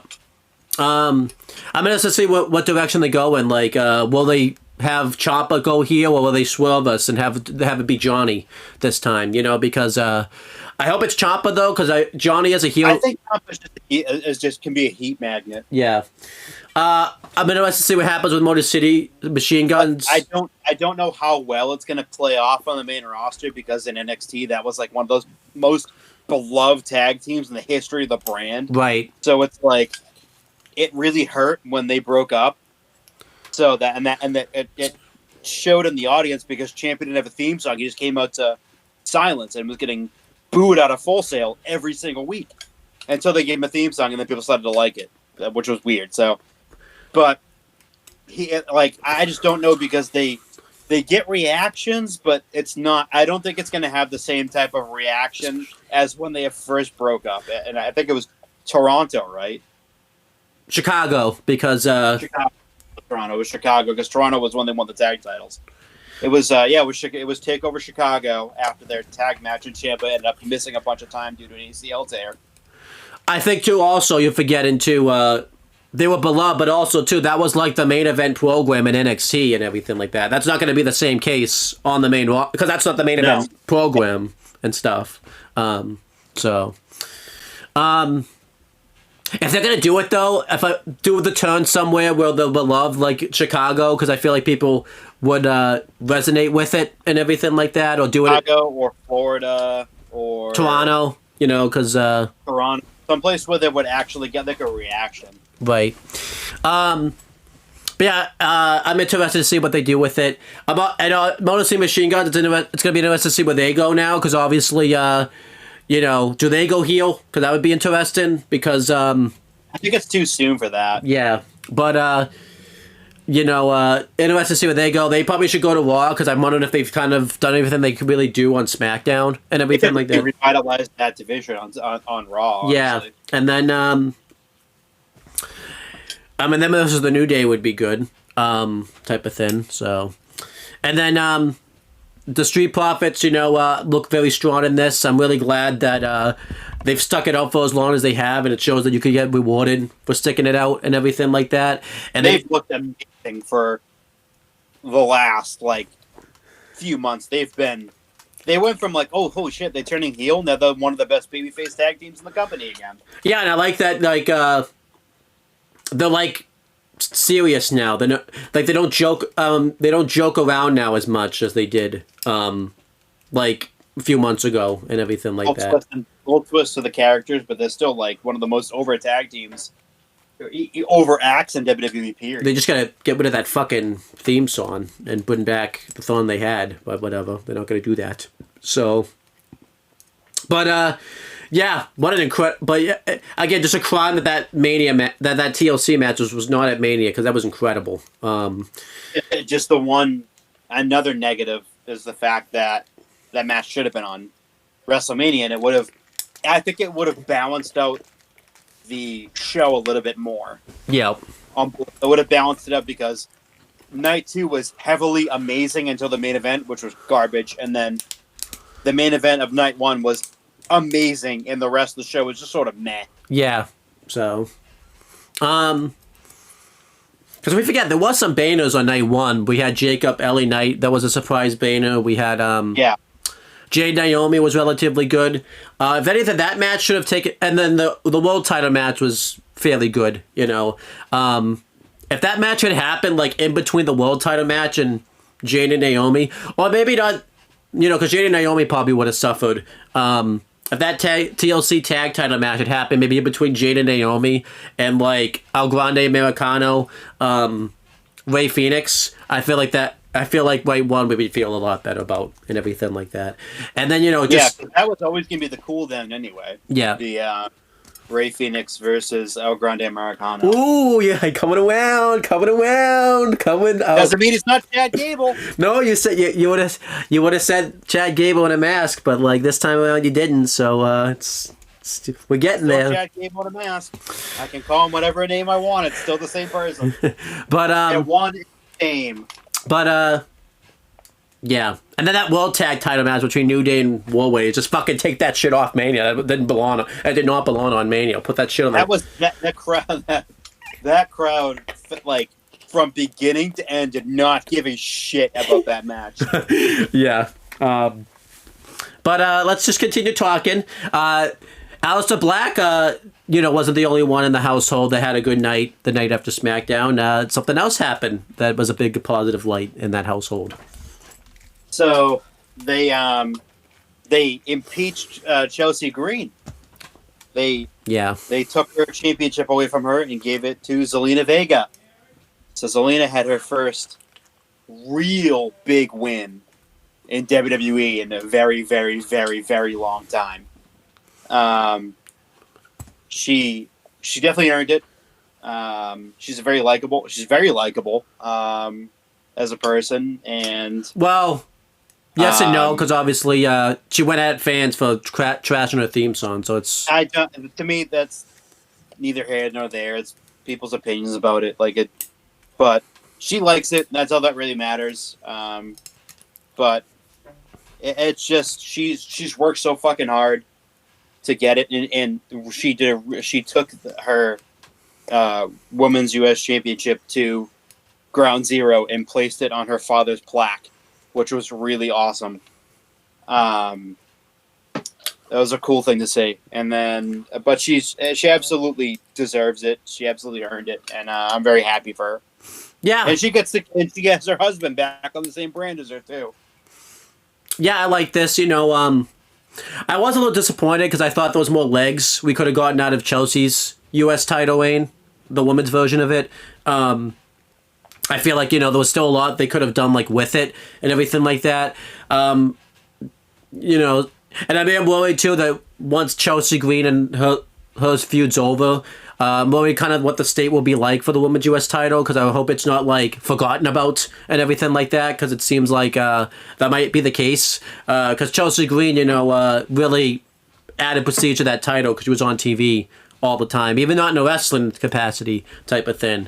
And I'll be absolutely okay with it as if this leads to Chelsea winning Money in the Bank, because she deserves to win the women's Money in the Bank, I think, and get to the women's main title picture and everything like She's that. Definitely worked her ass off to at least earn a shot at a bigger championship. But I'm happy about Zelina Vega winning the Women's U.S. Championship and everything like that. It was very surprising, very unexpected, because I remember in the chat, Zelina Vega really wasn't getting much of... I mentioned that she wasn't getting much of a reaction really anymore. So I think it got to a point where she would just get the big matches and then not win them. And then when she won the match on SmackDown, it was very unexpected because, even though they did the thing where, Piper Niven and Alba Fire got thrown from ringside, I think, because she won immediately from that. So I think it's very good. The biggest thing I hope for is that they can just give us some nice programs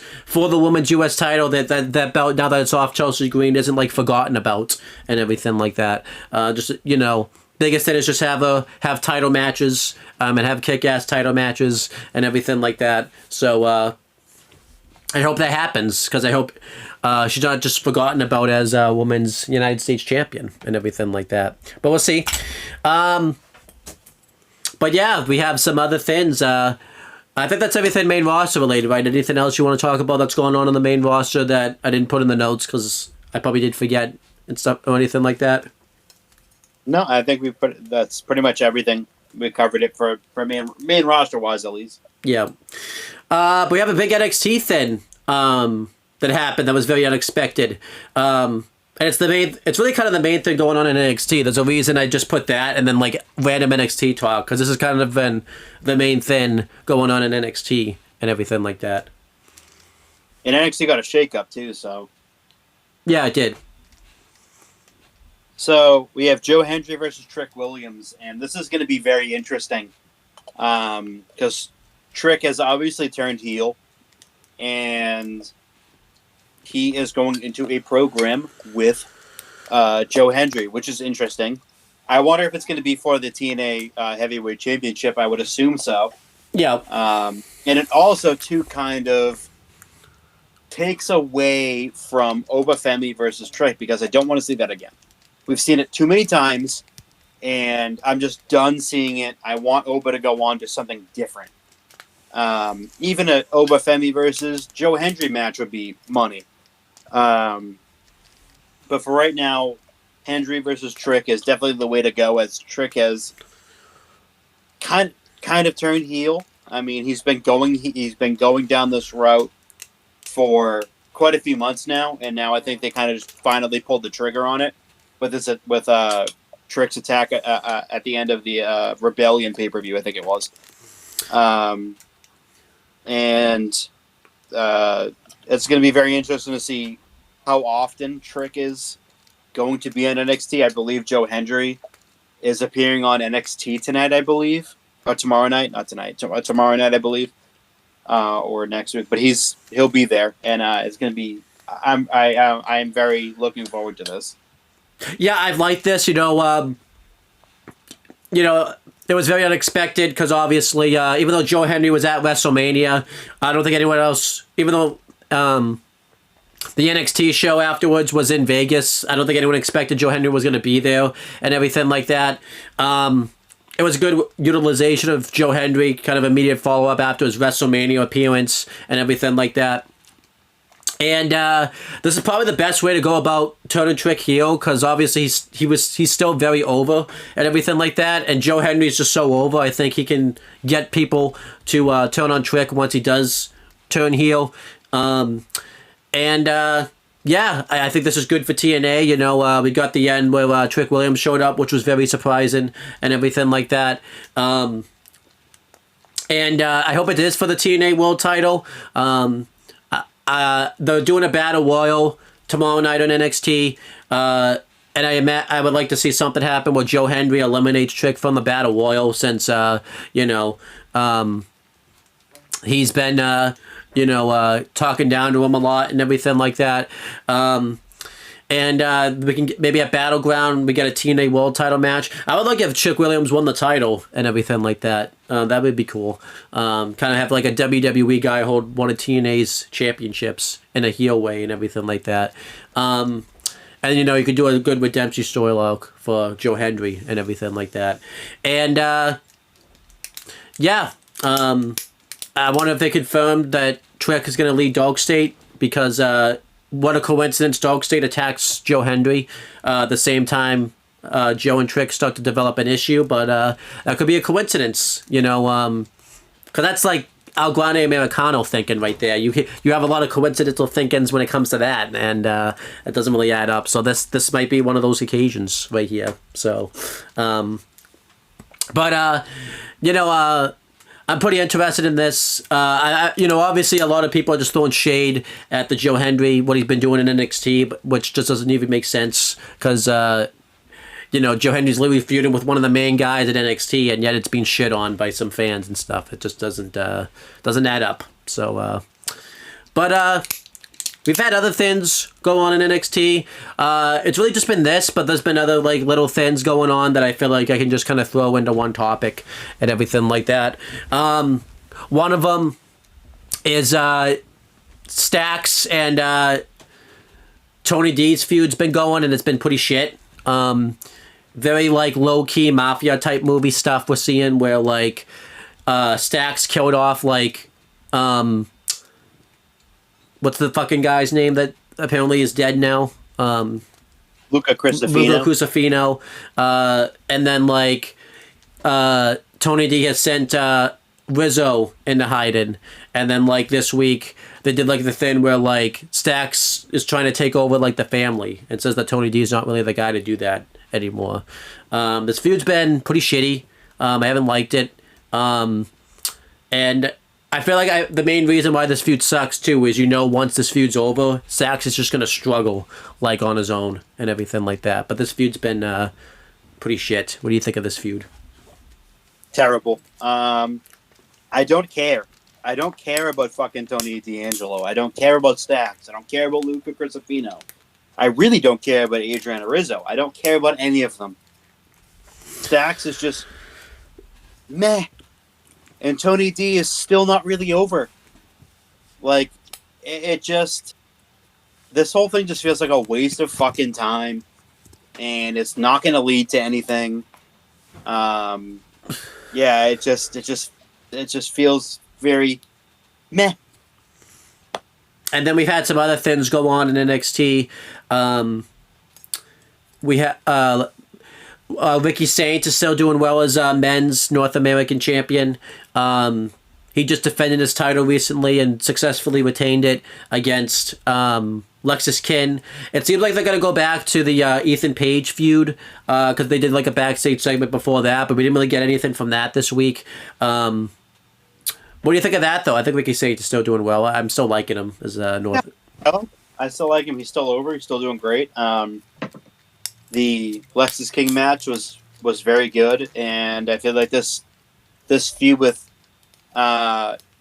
Ethan Page just definitely has some life to it. And then going back to Lexus Kin, he had to defend his cup recently, and he defended against returning Noam Dar. Good return for him. You know, he got a pretty decent reaction. Probably not as good. Now he's all alone. Yeah, he won the cup, which I was very surprised about. It really didn't make sense though, because they had like set up like a cup versus like North American title match with like Ricky Saints, and then he lost the cup, and it was like okay. And like Ricky Saints didn't do anything like cost him the match or anything like that. And then he went backstage and like blamed him for it. That didn't really make sense. But then you know, Metaphor broke up because they split that faction up.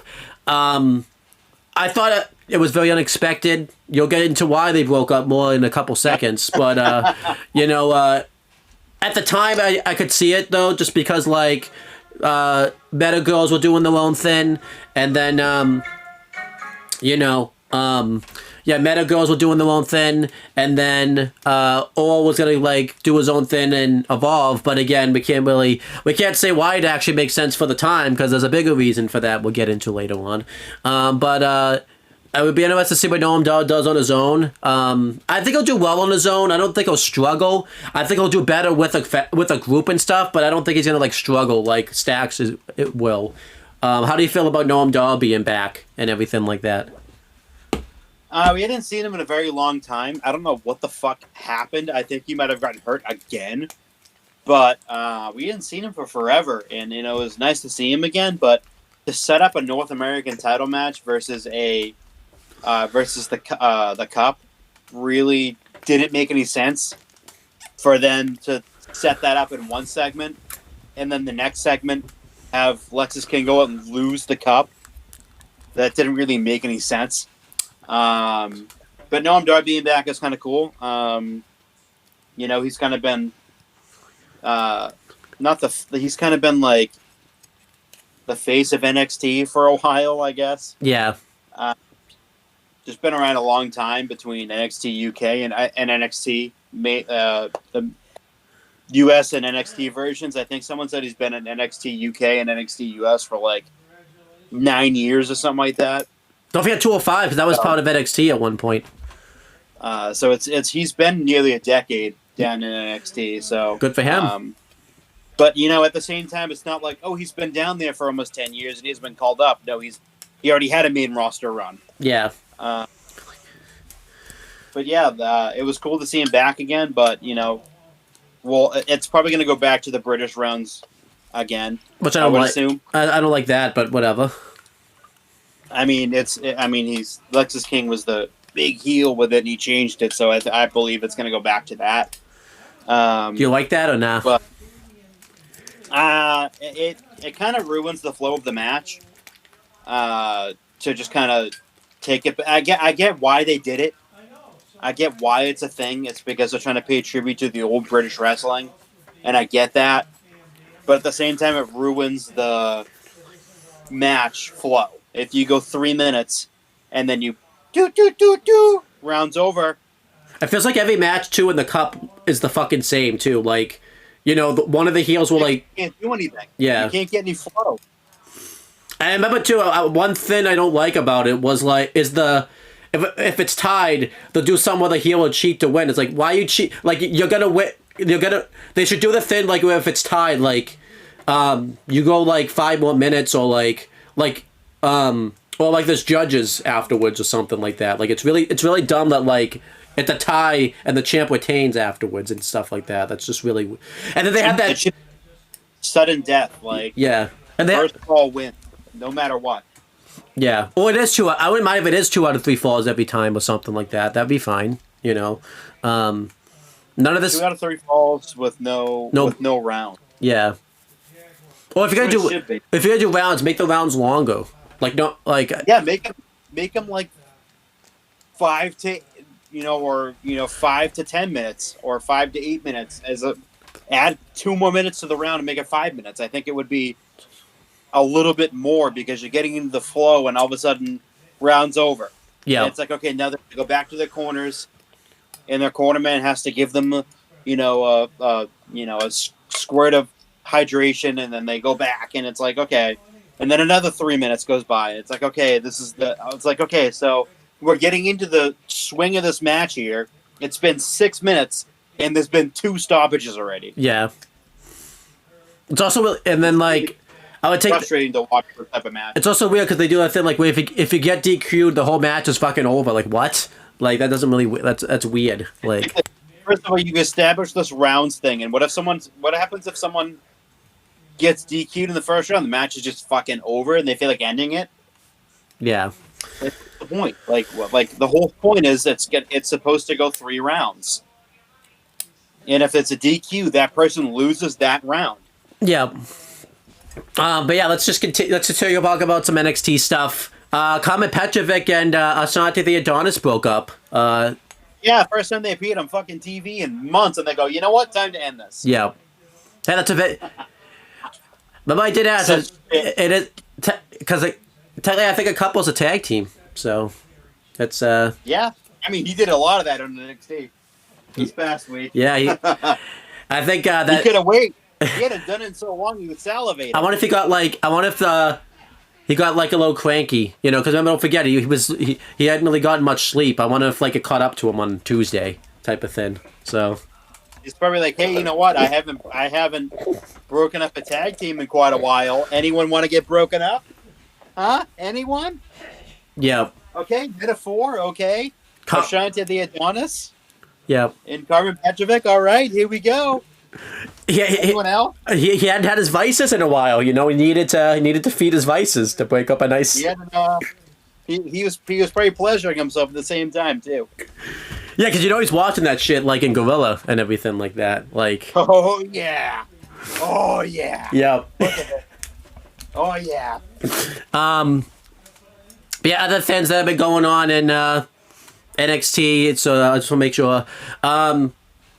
Josh Briggs and that other guy looks like they're breaking up as a tag team also. He's finishing his excursion pretty soon. What the fuck's his name? I forget.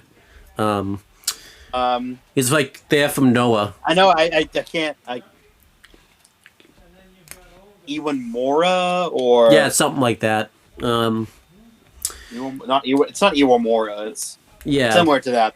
But he's good. I like him a lot. Yeah, I didn't even know he was on Excursion. I thought like he was just doing like appearances, but that's pretty cool. Like, you know, because obviously Japan does that a big thing. That might be like the best Excursion like a Japan talent's probably ever had. Like the biggest stage and gets to show up on NXT and not just like wrestle, but help out behind the scenes. Like that's a pretty damn good Excursion and everything like that. It was kind of like what Briggs and Omos were doing in Pro Wrestling Noah. Yeah, so I think he had a pretty damn good Excursion. It looks like him. I feel like his last appearance is kind of predictable. I think he's probably going to get turned on by Briggs and he'll go heel and he'll like write him off television and everything like that, and he'll get sent back to like Pro Wrestling Noah. I hope they sign him when like after he's done with his Pro Wrestling Noah like dates and everything like that, because he's been very good. And again, what a damn good Excursion to have. That might. I mean, I know other people have had Excursions. I know, what's the guy's name now? He's like, he was very good until AEW with him. Konosuke Takeshita, he was having a really good Excursion, and, you know, he signed with AEW and was doing well until AEW fucked that up and everything like that. So, yeah, I look forward to seeing what, you know, if this Excursion was beneficial to him and everything like that. How did you feel about him like his Excursion being over and everything like that? You happy, you sad, or you pissed off about it? I've liked it so far. I don't think it's coming to an end right now, per se, but I could see it coming to an end soon, because it wasn't a transfer of contract or him signing it. It was just more so Noah loaning him, so it could be coming up soon, but I would think that they would break them up and then have a mini feud, and then he goes. Yeah.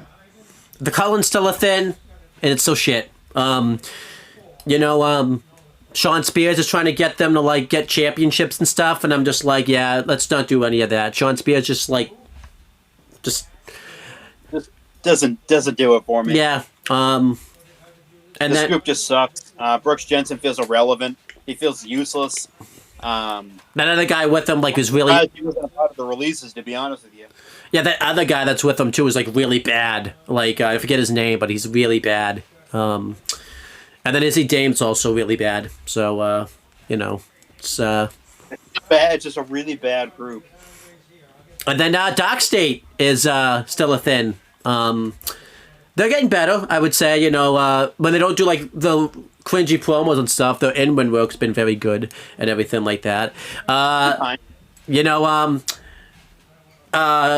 what's his name? Cutler James got voted off of LLFG, and it didn't matter because he's been on NXT every week and everything like that. So it's hilarious. I think that's great. And like I said, I knew that was happening too. He was going to get voted off and everything like that. In that episode, they treated it as if he wasn't, you know, there's going to be another day for him. I'm like, there was another day for him. It was called Dark State and everything like that. There was another day. It was called Dark State. I kind of want to, because some people just got eliminated out of LFG recently. I want them to show up now in NXT and everything like that. Dark State? It's just like as soon as you get eliminated, just join Dark State. That'd be awesome, actually. I'd love that. 50 people in Dark State. Yeah. None of them do anything. Yeah. But yeah, I've liked everyone in Dark State, though. You know, I think Cutler James looks good. I think Osiris Griffin. I thought he was going to be the one that was going to be bad, but he's pretty talented. And then Shaquan Sugar. Probably out of all of them, Shaquan Sugars is probably my favorite one, probably out of all of them. I've liked him for a very long time. And who's the other guy that's in the... Dion Lennox. I can't forget about him. He's the fucking leader of the most notable one of everyone in the group, unless if you follow indie wrestling, and then Shaquan Sugars or Lucky Ali would have been the one. But if you just followed WWE, like Dion Lennox is probably like the only one that you would have known. Yeah. But yeah, you know, this group still needs a leader, which I hope is Trick, but we'll see. They need one like now because it's starting to get like, yeah, what the fuck is the purpose of this group? We still don't know yet. Yeah. Let's see, anything else going on in NXT? Oh, Sol Wilco's doing well as Women's North American Champion. I feel like that turn for Zarya is coming sooner rather than later because the way that Saul gave her the title and she just kind of looked at it. Yeah. Kind of gave it the look. But yeah, I feel like that's coming maybe during one of the summer pay-per-view PLEs maybe. Right. And they it seems like they turned Kalani Jordan into a shitty, whiny heel type of thing, and it hasn't been very good. So, I just don't... She's been so lost as a character since she lost the North American Championship. It feels like the title made her, and they didn't know what the fuck to do with her. Yeah. After she had lost the championship. And then, so we didn't talk about this. Another team looks like to be breaking up is Fatal is it Fatal Influence? Is that the name of that faction? Yeah, they were. Then they fucking like randomly started appearing on TNA, and we're fine. Oh, okay. Well, because again, Sean's not booking TNA, so that's why they're fine. So, like they were doing some like weird like backstage segment where they go figure it for yourself, Fallon, and they walked away. Yeah, I don't. Like, okay, they could break them up, and then it was like they appeared on TNA like everything was fine and normal at their pay-per-view. I would be fine if that group. But I do think it's happening. I do think they're gonna kick up that one. Yeah. Which I hope is the case. I feel like we made this joke, but I could see this happen. They're going to get stupid, and JC will be the face, and Fallon will be the one that stays heel. I feel like I could see that happening, too. He's just so unlikable and untalented. Yeah.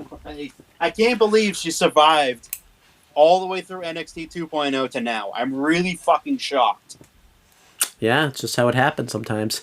I'm really surprised. But you know what? All these factions and groups can break up because we got a big one to come back. Chase U's back, baby, and I love it. It doesn't make sense. Chase U's back without two of its members, but it doesn't even make sense that it's back, right? Because it's like that was clearly a write-off. But this is one of those cases I don't care that it doesn't make sense because Chase U should have been gone to begin with and everything like that.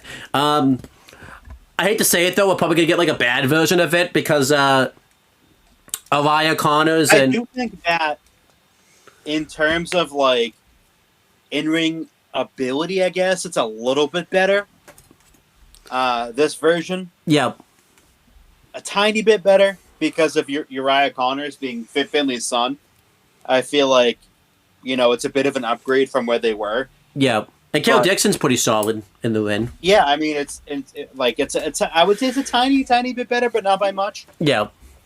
I don't know why they didn't just put Thea Hale back with them. They wanted to do a thing where she outgrew Chase U, but like, I feel like she was. I don't know why they didn't put her back with them. Because now I have to hear that terrible theme song they made for her every week and everything like that, and that's not good. And Yeah, I don't know. Fuck the direction they're going with Thea Hale. Honestly, like that. Just not whatever it is. It's just very mediocre. I don't like the big thing that she does in her matches, where instead of just going right for the Kimura, she'll do like a double arm DDT that like doesn't even set up the Kimura, and then she just does it. It doesn't flow very well and everything like that. I'm not liking that. So, and again, just Thea Hale. There's really no reason for her to not be in the group. This time, and plus too, like she didn't graduate Chase U. Did she just drop out like that? She just said like, "Nah, I'm not coming back to class." Like you're just dropping out now. Like what the hell? I guess so. Yeah, it's not good. But that's everything NXT related. Anything else NXT related I miss? Because I can't think of anything. Hank and Tank really haven't done anything, so That's why I didn't mention. Other than that, it's not been. I mean, they faced Inamura. That's what it is. Yeah. Inamura. I'm on it. And Brig for the titles. So I get that was like the kind of what they did. That was a really good match too. Also, Yeah, I'm wondering if in hindsight the only reason they won the belts is because they were called up for Axiom and they needed a team to, beat for them to take the titles off of. yeah, that is true. Yeah, and it is their WrestleMania, so Yeah.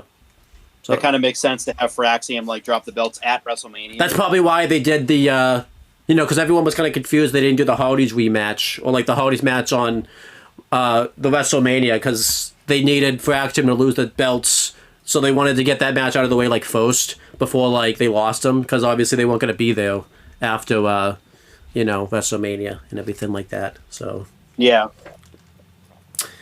but unfortunately we have some sad times. This is a common thing that happens every year after WrestleMania. WWE does some spring cleaning and yeah, you have it pulled up and. It's a tougher day for people, but this is the time of the year where people pretend like they like these wrestlers, and then they get upset when they get released, even though they didn't care about them before. Right. So they suddenly care about them now, but you didn't care about them before. So far, Cultaholic has the whole list. They have it spread out between main roster and NXT. And I will go by least shocking to most shocking. Yes. In terms of main roster releases, and then I'll go to NXT. And I guess we'll just talk about one of them each one by one, I guess. Kaden Carter and Katana Chance, not surprising at all. They weren't over even remotely. And the downside is that was probably their only women's tag team. Honestly, the only one. Yeah. And they just weren't over. They weren't getting over. They weren't over. They were barely being used unless like we've said this before, even before the releases, they were only used sporadically in six woman tag matches, whether it be, I think with Natty or when Lyra needed a women's tag team, they showed up randomly. So they weren't really used and they weren't over. So I can kind of see why they parted ways with them. They didn't improve. They were just the same and no one cared. The only pop they would get is for the keg stand finisher, and that was it. It wasn't and some of the other high flying moves that Katana would do, but other than that, no one cared. Yeah, obviously a little shocking because again, that's one of the only women's tag teams. But again, they weren't really improving. I think they'll have a run in the indie circuit and things like that. I think TNA for the Knockouts tag division, they'd be utilized very well. I think they go to TNA honestly, and that's probably their way back in. And then maybe work some NWA tag matches and win those belts, and then basically anywhere that has tag belts and stuff. This could be a good thing for them getting released because they can finally start to like improve their in-win work and everything like that. You know, because obviously, you know, it wasn't as much of a big deal because they had the entrance and stuff like that. So now they're not going to have the entrance, and it'll be interesting to see if they can get themselves over and everything like that. Obviously, they can't go by Kaden Carter and Katana Chance anymore since that was a WWE name. So they'll probably go back to I think it was Laney Lead and Casey Catanzaro. But I've been interested to see what they do. I hope they go to, you know, they kill it in the tag division and become a really good women's tag team. I tell you right now, they're probably not going to go to AEW or Ring of Honor because I feel like they get lost there. But if they do the Indies and they do TNA and they do the NWA, I think that's probably their best route to showcase themselves. Absolutely, yeah. Next is Shayna Baszler.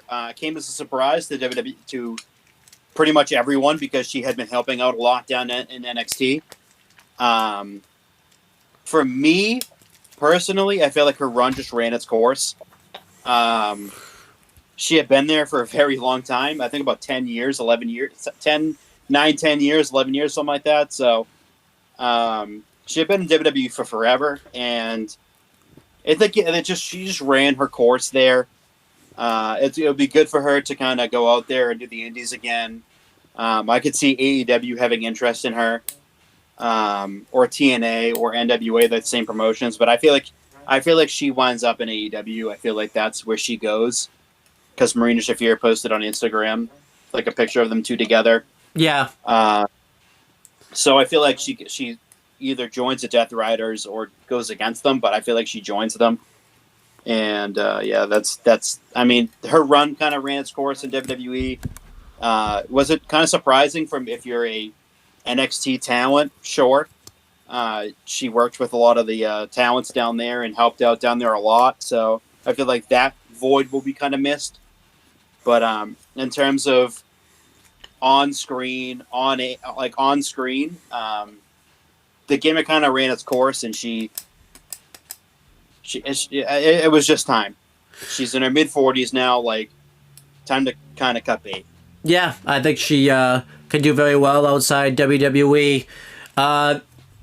AEW might be the best bet just because, you know, Marina Shafir's there and she can do either join the Death Riders. I'm very worried if she does join the Death Riders because, again, that's not very a good storyline in AEW. And but you know that's the good thing about her joining the Death Riders is she would get guaranteed television time on AEW, which is like the biggest thing we can like say because the Death Riders, you know, is the biggest storyline AEW has going on and everything like that. So I could see her joining the Death Riders. If she goes to, you know, definitely, obviously, too, she'll be in GCW, more particularly for the blood sport stuff, which is very good. So, yeah, I'm interested to see what Shayna Baszler would do outside of WWE. And these next two, I would classify as probably the most shocking of the main roster releases. Braun Strowman and Dakota Kai. That one was really random. Braun Strowman, I've seen a lot. It's money. He just makes a ton of way too much money. And if you sign Braun Strowman, he's going to want to be paid very, very, very, very well. Yeah. So that comes with the price tag with him. And he had been doing a lot of stuff like with Bronson. He really put over Bronson Reed. He really put over Jacob Fatu. So in hindsight, he did a lot of good putting them over on his way out the door. That one kind of shocked me a little bit. I was kind of surprised about that. But the more I think about it, like he's getting older and the injuries are starting to pile up with him. And it was just WWE's way of just getting rid of someone who was making a ton of money, who was kind of injury prone the past little while, but doesn't make it any more shocking that he was released. Yeah, still very sure. Very interesting release. I feel like she's about to move on, and maybe she might come back in a few years. Who knows?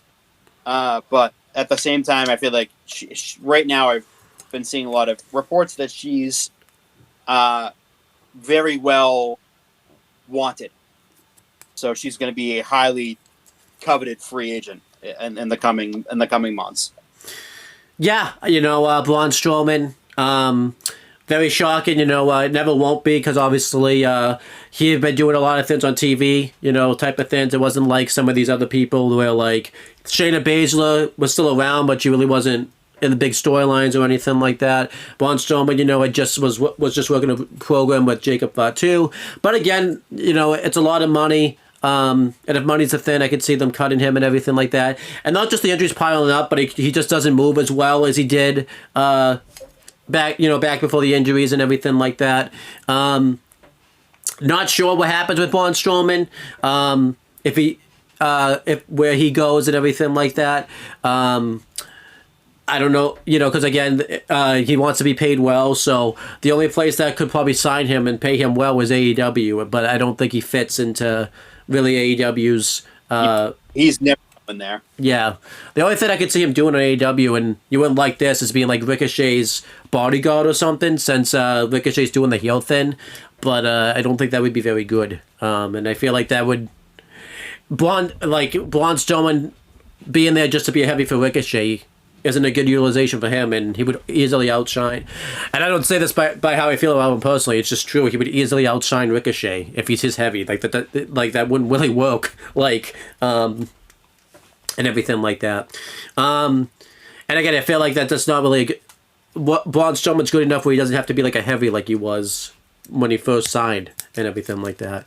So, Braun Strowman's very surprising. Dakota Kai, very surprising because, again, she's aligned with the Women's World Champion.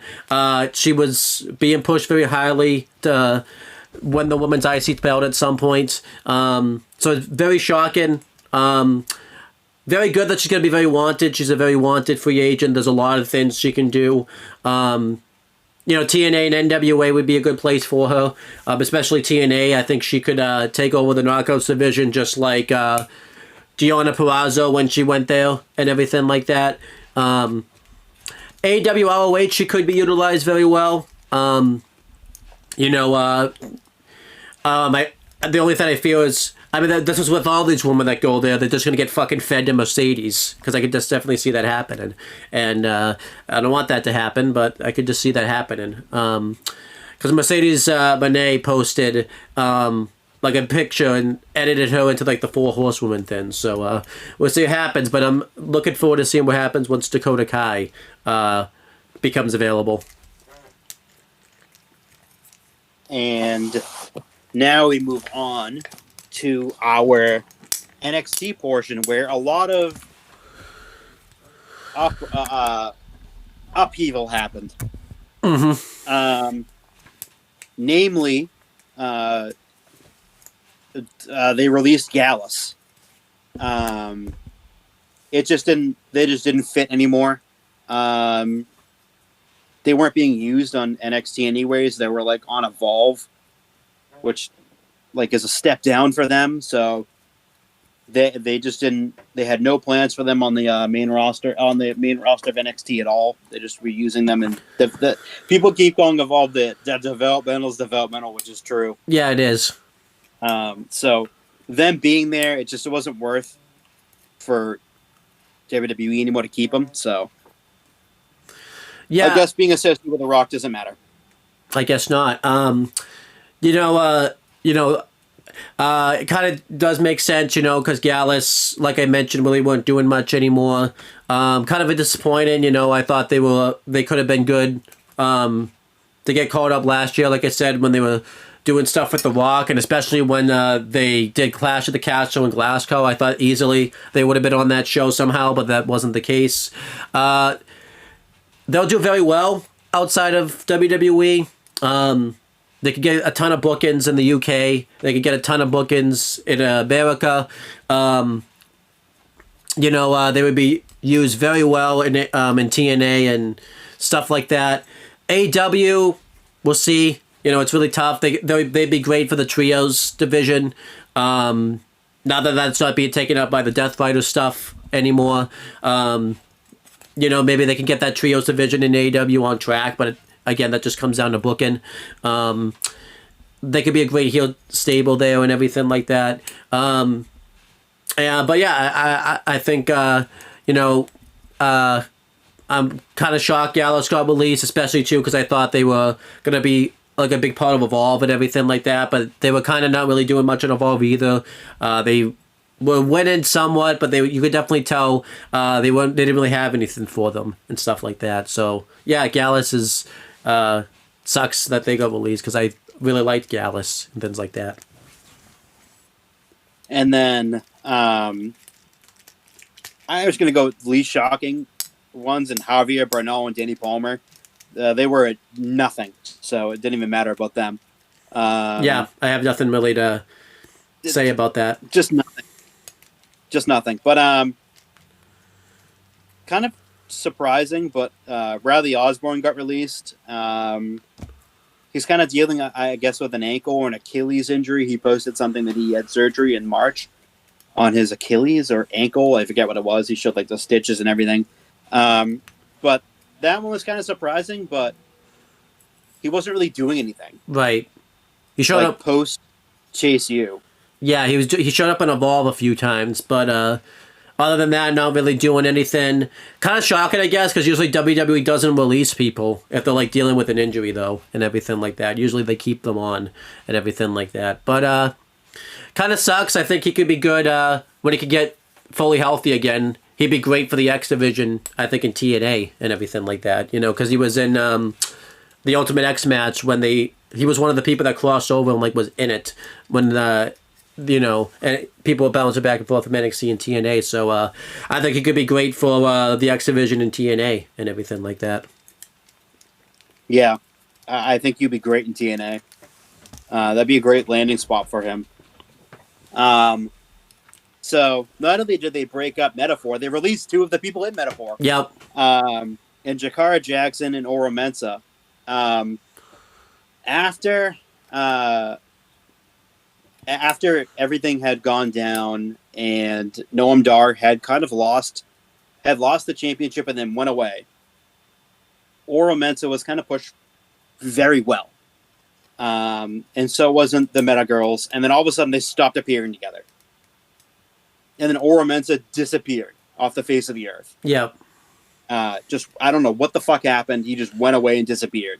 And the Meta Girls, Jakara, the Meta Girls were very well featured on WWE and on NXT TV, competing even in WWE on the main roster for a little while. But you know, her release is kind of surprising. But if they saw no future plans for her beyond being a tag team wrestler, they didn't think that she could do the singles run. Okay, fine. They pushed Lash before as a solo, and they really like her. So I was assume that she goes back into, you know, the singles run again. And Lash has done very well. Kind of a little bit, but he had been out of Evolve, and I was kind of surprised by that one a little bit. Yeah. You know, Jakara, I was shocked, you know, because the Meta Girls were doing very well as a team and everything like that. But again, if they see big singles potential with Last Legend, because Last Legend has also been doing very well in the singles division. I remember she wrestled a few singles matches on the main roster and done very well in those. But yeah, Jakara Jackson, you know, be interested to see what she does, if she's just going to be done with wrestling, you know, because she didn't really wrestle that much, or if she could end up being a surprise and end up being like Steph DeLander, you know, where she got released and you didn't really think anything was going to come of it, and she's like one of the biggest stars in the indies and stuff like that. And she's done very well for herself, so it'd be interesting to see if that could be the same thing for Jakara Jackson, but it's still early days. And then Mensah, pretty surprising because he did very well originally, and then they took him off TV. And again, you thought he would have been a big fixture for Evolve because he was starting to show up there a lot and get some wins behind him and everything like that. But yeah, I'm interested to see what Mensah does. Again, he could be good for the X Division also. I don't know what he can really do. You know, I could see him doing some local indie events and stuff like that, but I'm not I think he can get work, but I think he'll be the one that struggles the most just because he's not as well known as like a Wiley Osborne or like Gallus and stuff like that. I feel like he might struggle a little bit more and everything like that. But we'll see. He could surprise us. But I think we'll see. I like Laurel though, and I think he could do some good things. Yeah, I feel like he can do some good things. I think his best bet. He was appearing on TNA, so I think that's a good spot for him. Yeah, to sort of get back into the swing of things in the WWE sphere, I guess. I know they have the no complete clause, by the way, but like, because like you said, he was showing up in TNA. Could he show up in TNA still, since they have that? Because he has the no complete clause, but type of thing. I don't know if you can, because you're technically not a roster member anymore. Right, but again, they have the partnership, so unless if they just simply said we're not renewing your contract, right? So we'll see. And they have a certain amount of days. Yeah, like they did with Corbin, but Eddie Thorpe got released. I don't know how I feel about this because he was kind of not really relevant anymore. Yeah, he was starting to go down the path of like just he was pushed very heavily and became one of the top mid-card baby faces, and then turned heel and didn't really flourish. Right. Didn't really do anything else other than having a match and a feud with Trick. Other than that, he did really nothing. Yeah, he beat Trick. His whole gimmick was he was just complaining. Right. Yeah, I'm not really that surprised, and he really didn't catch fire really as a face or a heel. I guess as a face he was, but then I think he got hurt, so then that affected that. And he was on that Dijak feud, I remember, for like ever. I remember they kept like doing it and then not doing it, and then they finally blew it off really randomly and stuff. I think he could do some good stunts. He's very good in the ring. I'm not really sure what he does, but he can get work. He's a New Japan, like talent type of thing, so he can do some things there. But yeah, I'm interested to see what he does. He's definitely one that if he went to AEW though, he would get lost in the shuffle in like a second. Like the second he shows up, because he just will not stand out in AEW's talent roster at all. He wouldn't. He'd fit in Ring of Honor for sure, but on Dynamite or Collision, no, absolutely not. But ROH is kind of too. Yeah, the roster's like kind of too bloated anyway. And again, ROH is like a debt. I mean, we've talked about this. I remember you said FCW. People go to FCW die. You get sent to ROH. You get that's a death sentence for your career, pretty much. At this point, yeah. Now, the two of the most surprising ones to me, Gigi Dolan first. Not only did not that was very surprising. I didn't expect that. TNA would be a landing spot for her. But yeah, it just she was in a tag team with Tatum and with Tatum Paxley and Shotzi. And Shotzi also ended up getting released too also. And not only did Gigi get released, but two of her friends got released in Shotzi and Gigi, and her husband, Javier Bernal, also got released. So 3 people that she was associated with are all gone now. Yeah, that's going to bring morale down heavily. I feel bad for Tatum. Not only her husband, but her 2 friends too also. Yeah, that's going to hurt morale a lot, I think. That's a real rough going for her. Yeah. I feel for her in that. And the most shocking of them all, Cora Jade got released. And by the way, she's making OnlyFans, and she has a big announcement coming up on June 2nd or whatever. She's probably going to fucking do nudes on OnlyFans, which isn't surprising, because she seems like the type of person that would do that. Yeah. But yeah, that one really kind of shocked me, because I felt like her standing in the company was pretty good. And to see her get released, I kind of immediately thought to her not really improving. And the injury bug kind of bit her. And her in-ring work kind of slipped a little bit. So I also felt like she was severely miscast as a heel. And they just refused to fucking turn her into a face again. But yeah, that's all the releases. Yeah, going through some of the later ones, Harvey Up and all we kind of mentioned. Shotzi and Gigi Dolan, Gigi was pretty surprising, because Shotzi and Gigi Dolan and that group was kind of starting to get over and everything like that. I think Gigi Dolan's going to easily find work.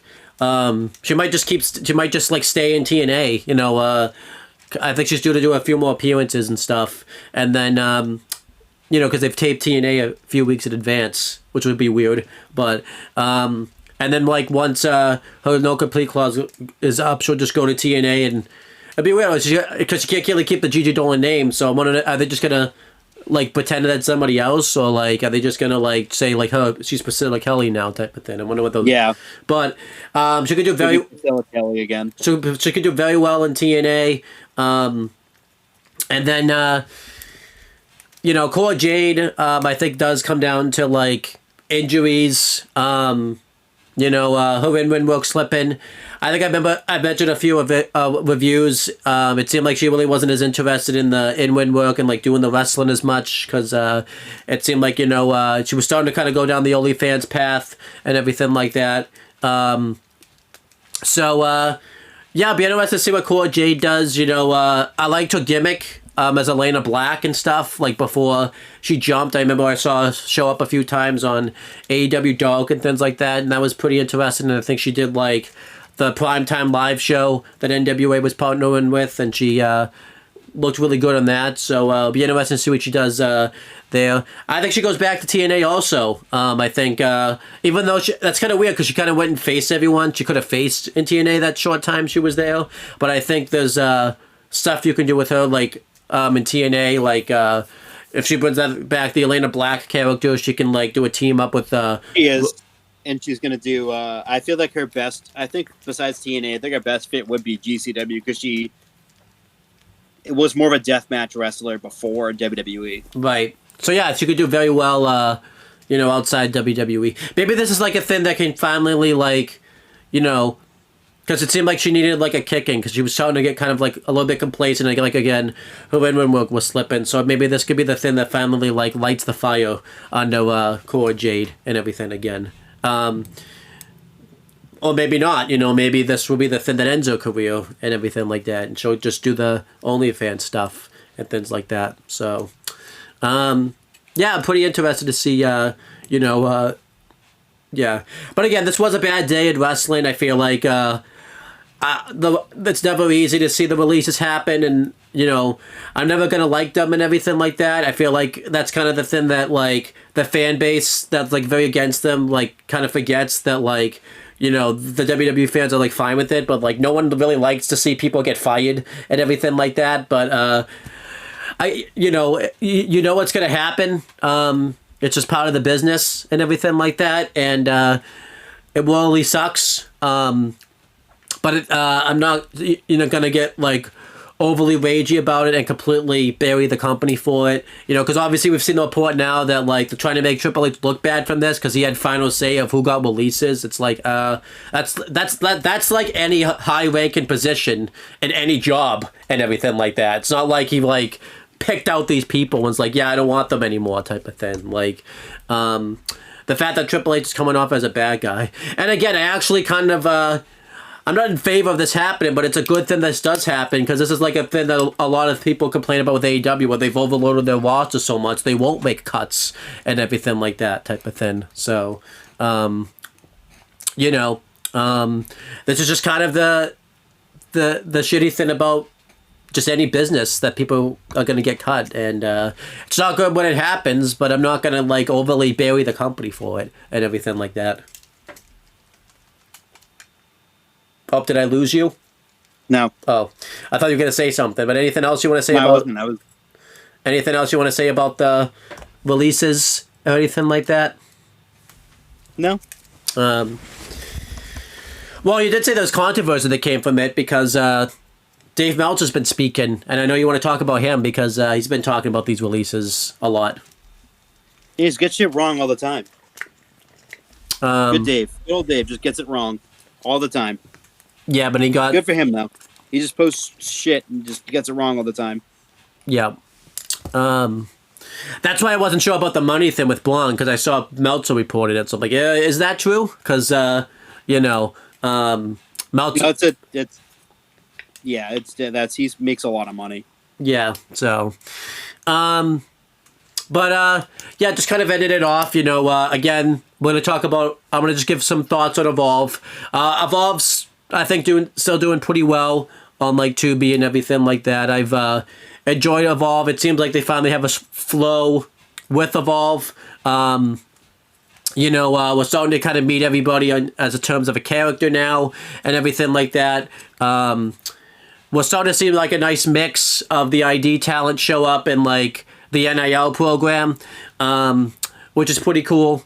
I'm liking everyone that's there. The commentary team's been fairly good and involved. I've liked Peter Rosenberg and Mr. Stone on commentary. I think they work really well off each other. The ring announcer's pretty decent. The backstage interview is fine. But if I have to say some of my favorites at Evolve right now at the moment, I like Swipe Right. I think they're very good, and I like that stable with Swipe Right. And there's like one guy that's like really tall. He's got like a darker persona. He's somehow in it. He doesn't really fit in the stable, but he's in it. And then there's another guy. I forget his name, but he's also in it. And some of my favorites of Evolve, I've liked Jack Cartwheel. He doesn't get showcased as much. He hasn't been on the last few episodes. I like. He just fought Timothy Thatcher recently. But he's been a pretty big feature of Evolve. I can't think of his name right now. And then I like Caprice Coleman. He's very good. Timothy Thatcher's been showing up. I'm not sure what the status of that is, if he's just doing appearances or if he's signed to the WWE ID like program, or if he's just kind of there to kind of like just be there. He hasn't won any matches. I didn't buy... Oh, Sean Legacy. That's what I was thinking of. That's the guy I couldn't think of. But I like... but he lost to one of the people that he totally should have beaten. But it seems like he's just going to be in the role to help get this talent over. The women's division of Evolve has been very good. Callie Armstrong I like. She's very powerful. I don't know if she's a face or a heel, though, because in an interview she'll come off as a face, but the in-win work she comes off as a heel, so that's very confusing. I've liked... Kanu Carver and I forget his name. He's a football player, but he's dating Thea Hale now, and he dated Cora Jade at one point. What the hell is his name? I forget his name, but there's been like a match between them, I've enjoyed Evolve. They're kind of in that black and gold NXT era. You could definitely tell it's developmental. Stevie Turner is supposed to do an announcement. I think we're finally gonna get belts announced for Evolve, because they keep teasing it and they keep having the wrestlers talk about it, but I'm like, wrestlers, there's no belts to go for right now. Why do you keep talking about championships? You can't go for any championships.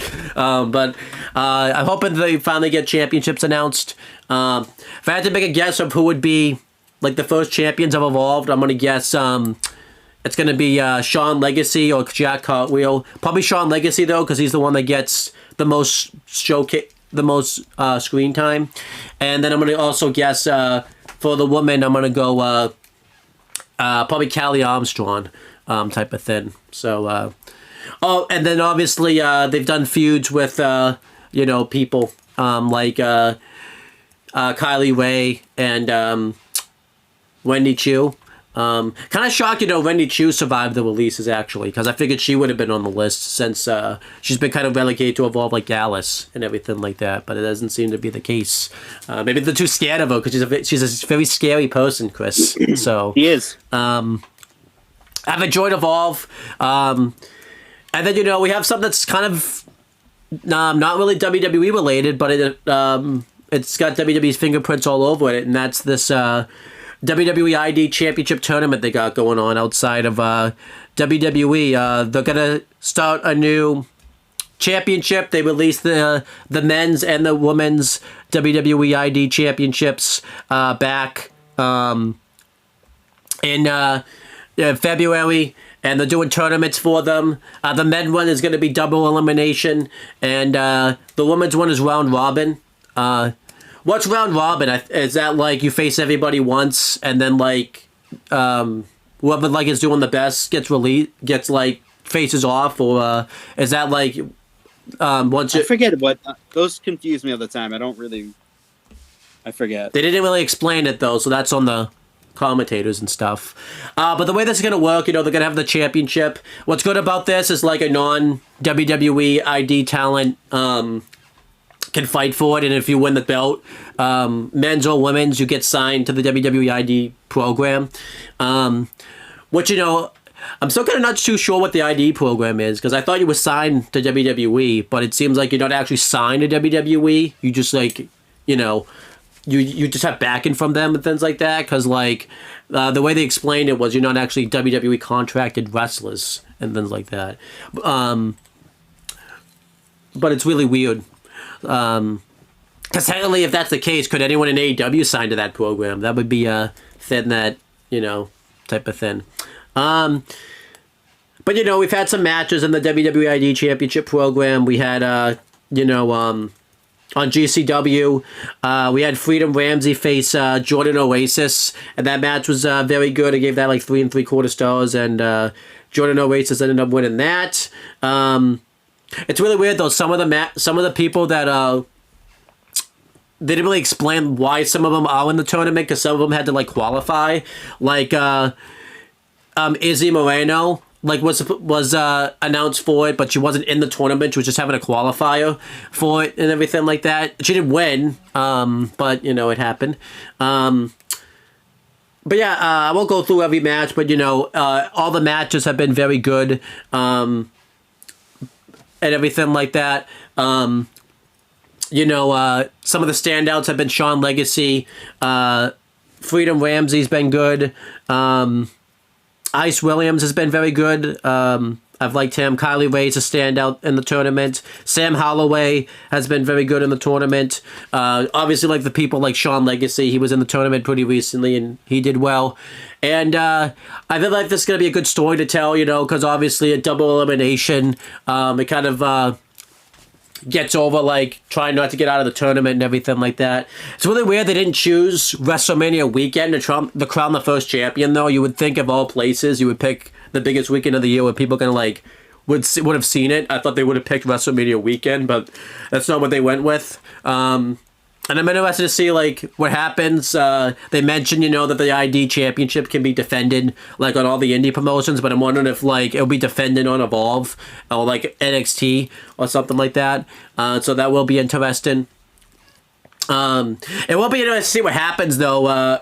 Like, if there's a botch that happens and, like, the ID belt's on the line, and then, like someone wins it by accident, they're like, well, shit, we gotta sign them now to the ID program, because the whole thing is like, if you win the ID Championship, you have to get signed. It'd be interesting if someone wins the belt. That'd be kind of funny, if someone wins the belt by accident and everything like that, where they just like immediately be like, nah, that doesn't count, that didn't happen. Or like, where they just take the belt off them right away, they not sign them to the program. I'm wondering what would happen if that happens and everything like that. But yeah, pretty interesting. We haven't had anything further because they're still doing the tournament, but they haven't announced any more matches or anything like that, so we'll see what happens. But anything you want to say about the ID Championship, or do you have nothing to say about those? Nothing to say about it. What do you consider the ID Championship? Is that part of like the C show, like Evolve and everything like that, or is that just like a thing that like you'll like keep an eye on it, but you're not, it's like still kind of C show like level where you don't want to say anything about it yet? Yeah. What's one, C show level, or like not like there enough, but like you'll keep an eye on it type of thing? I'll see it. But yeah, that's the end of Aftershock. Anything else you want to talk about before we end this off? No. We covered everything. Although I have 2 pieces of newsies. Okay, I think you were just sending stuff in the chat, so be interested to see what it is. So Jackie Rebin's not going to be there tonight. I can't see it because I don't know what it is. Pat McAfee and Gunther. Okay. We'll go face-to-face tonight on Raw as the suspension has been lifted. And a big one, a certain person who was impeached has signed a multi-year extension with World Wrestling Entertainment. Okay, Chelsea Green has resigned. that makes sense. Yeah, that's someone you want to keep around. She's done very well. I guess we should do an update too.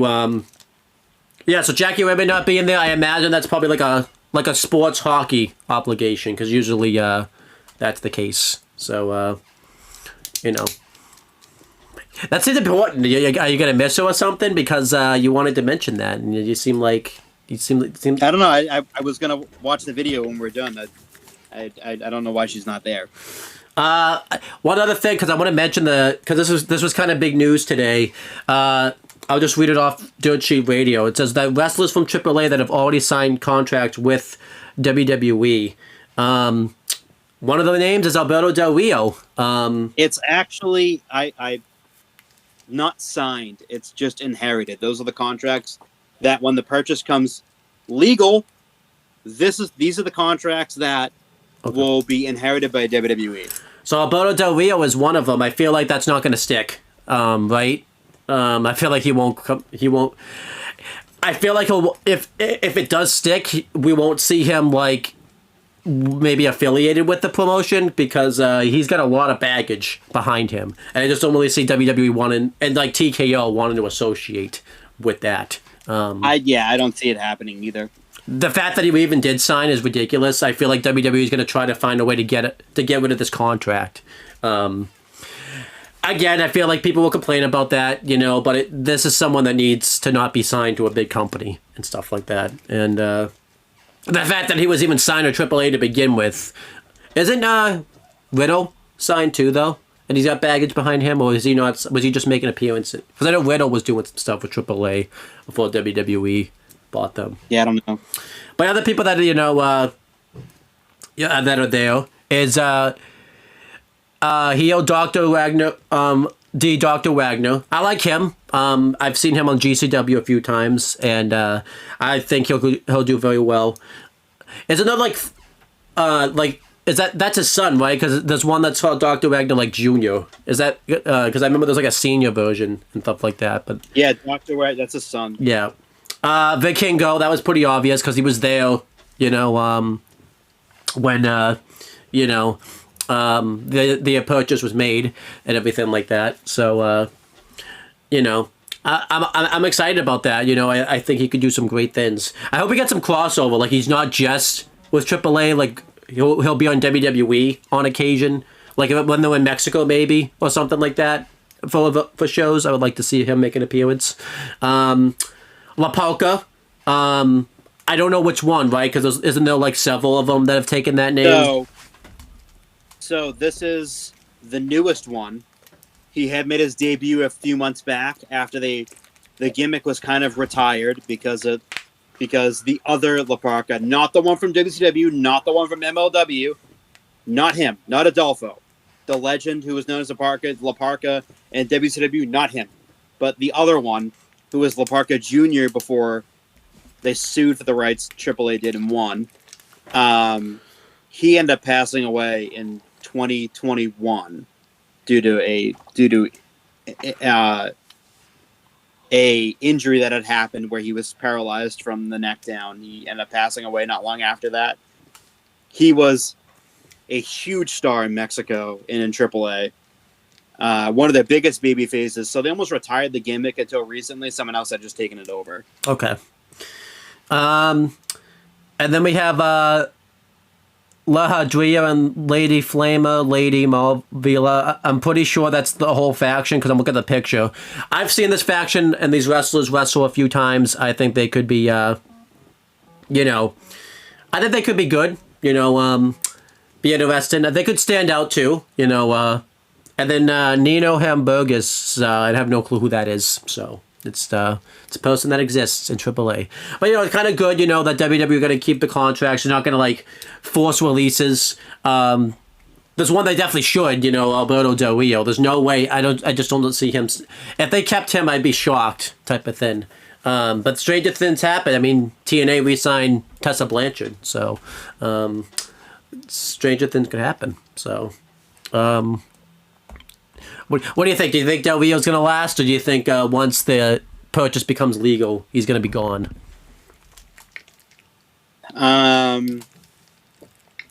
Yeah, maybe. I don't know. See, the thing is with him is they might keep the contract, just keep him down in AAA and never associate him with WWE. And I could see something where, like, if they do a crossover show, he just won't be on it or something like that. So, there you go. I think that's everything we want to cover. You know, there's nothing else now, right? Let me just make sure before I do the plugs and promotion and everything like that. Yeah, nothing else. I'll let you start. Is there anything you want to plug or promote? There'll probably be nothing, but it's always nice to always make sure I ask because there might be something. Zip. You plug in zip. I haven't done anything to promote, so. You plug in zippers? You said zip, so. Yeah. They go up and they go down. Do you have good zippers or bad zippers? They could be good, they could be bad. It just depends on how you use it. Obviously, we got some stuff going on this week on the Wrestling Fortune 44 channel. We're going to do SummerSlam 2007 Retro on Thursday. We're going to do Backlash predictions on Friday. I don't know exactly. I know when they'll be up, but we're just going to be recorded those days because it takes a while for the things to edit and upload and everything like that. And then, either Monday or another day next week, we'll do the Backlash review. And then, that's it. We have more retros coming. You're due for a retro pick. You haven't done a retro pick in a while. The last one was WrestleMania 17, so you'll be getting a retro pick in there. I did say it had to be anything John Cena related. Have you decided yet where you can announce to the people here to give them like a taste, or have you not decided yet? So, it's going way back in time, but I wanted to do this for a very long time. It was the very first wrestling show that I went to in 2002. It was a SmackDown. Make sure that is the date, because you have a tendency to not know your dates. So make sure it's definitely 2002. It is. Okay. I'm just got to make sure, Because if you get that stuff wrong, then, like, we could go to watch the show, and then John Cena's not on there, and then we have to do the retro. I might make us do the retro, even if it's wrong. It was the day that Hulk and... Yeah. I like how you didn't say... It was the day that Hulk and Edge won the tag titles. I thought you were going to try not to say Edge's name because you're mad at him. It's like, yeah, Hulk and that guy type of thing. So it's like... Hulk and that fucking loser. Hey... I found that so funny, too, that the second that that the Edge name became available, because WWE forgot they abandoned the trademark by accident. Within hours, they reestablished the trademark. I like to think they left it out there long enough just for it to be out there, and they're like, out of the way, we're just gonna take that back, type of thing. So, yeah, we're just gonna take this back real quick. Well, like Dango the Carrot saying you could have this, you could have still had this, but we're taking it right back. Sorry, not sorry. Enjoy coping with that. So, cope with it. Good old Cope. Good old Cope. A full timer that had to be written off. So, Total Copey. Yeah. Total Copium. Think about it. You only have 1 year left of him, Chris, and that's it. He's retiring. He's done. Great. You can cope with it. Yeah. But yeah, and then check out the On the Talkinator channel. The biggest video we did is my cousin and I just reviewed Star Wars Episode 4: A New Hope, the first Star Wars thin ever made, to celebrate May the 4th Be With You, which wouldn't upload because just didn't take time to edit and thin, so it didn't go up till today. It was supposed to celebrate May the 4th Be With You, but fortunately YouTube didn't want me to celebrate it that day. I guess not. I guess the 4th can't be with them. It's the 5th. May the 5th be with them, I guess. So, but that's pretty much it, guys. Thank you guys for watching. And we will talk to you guys later.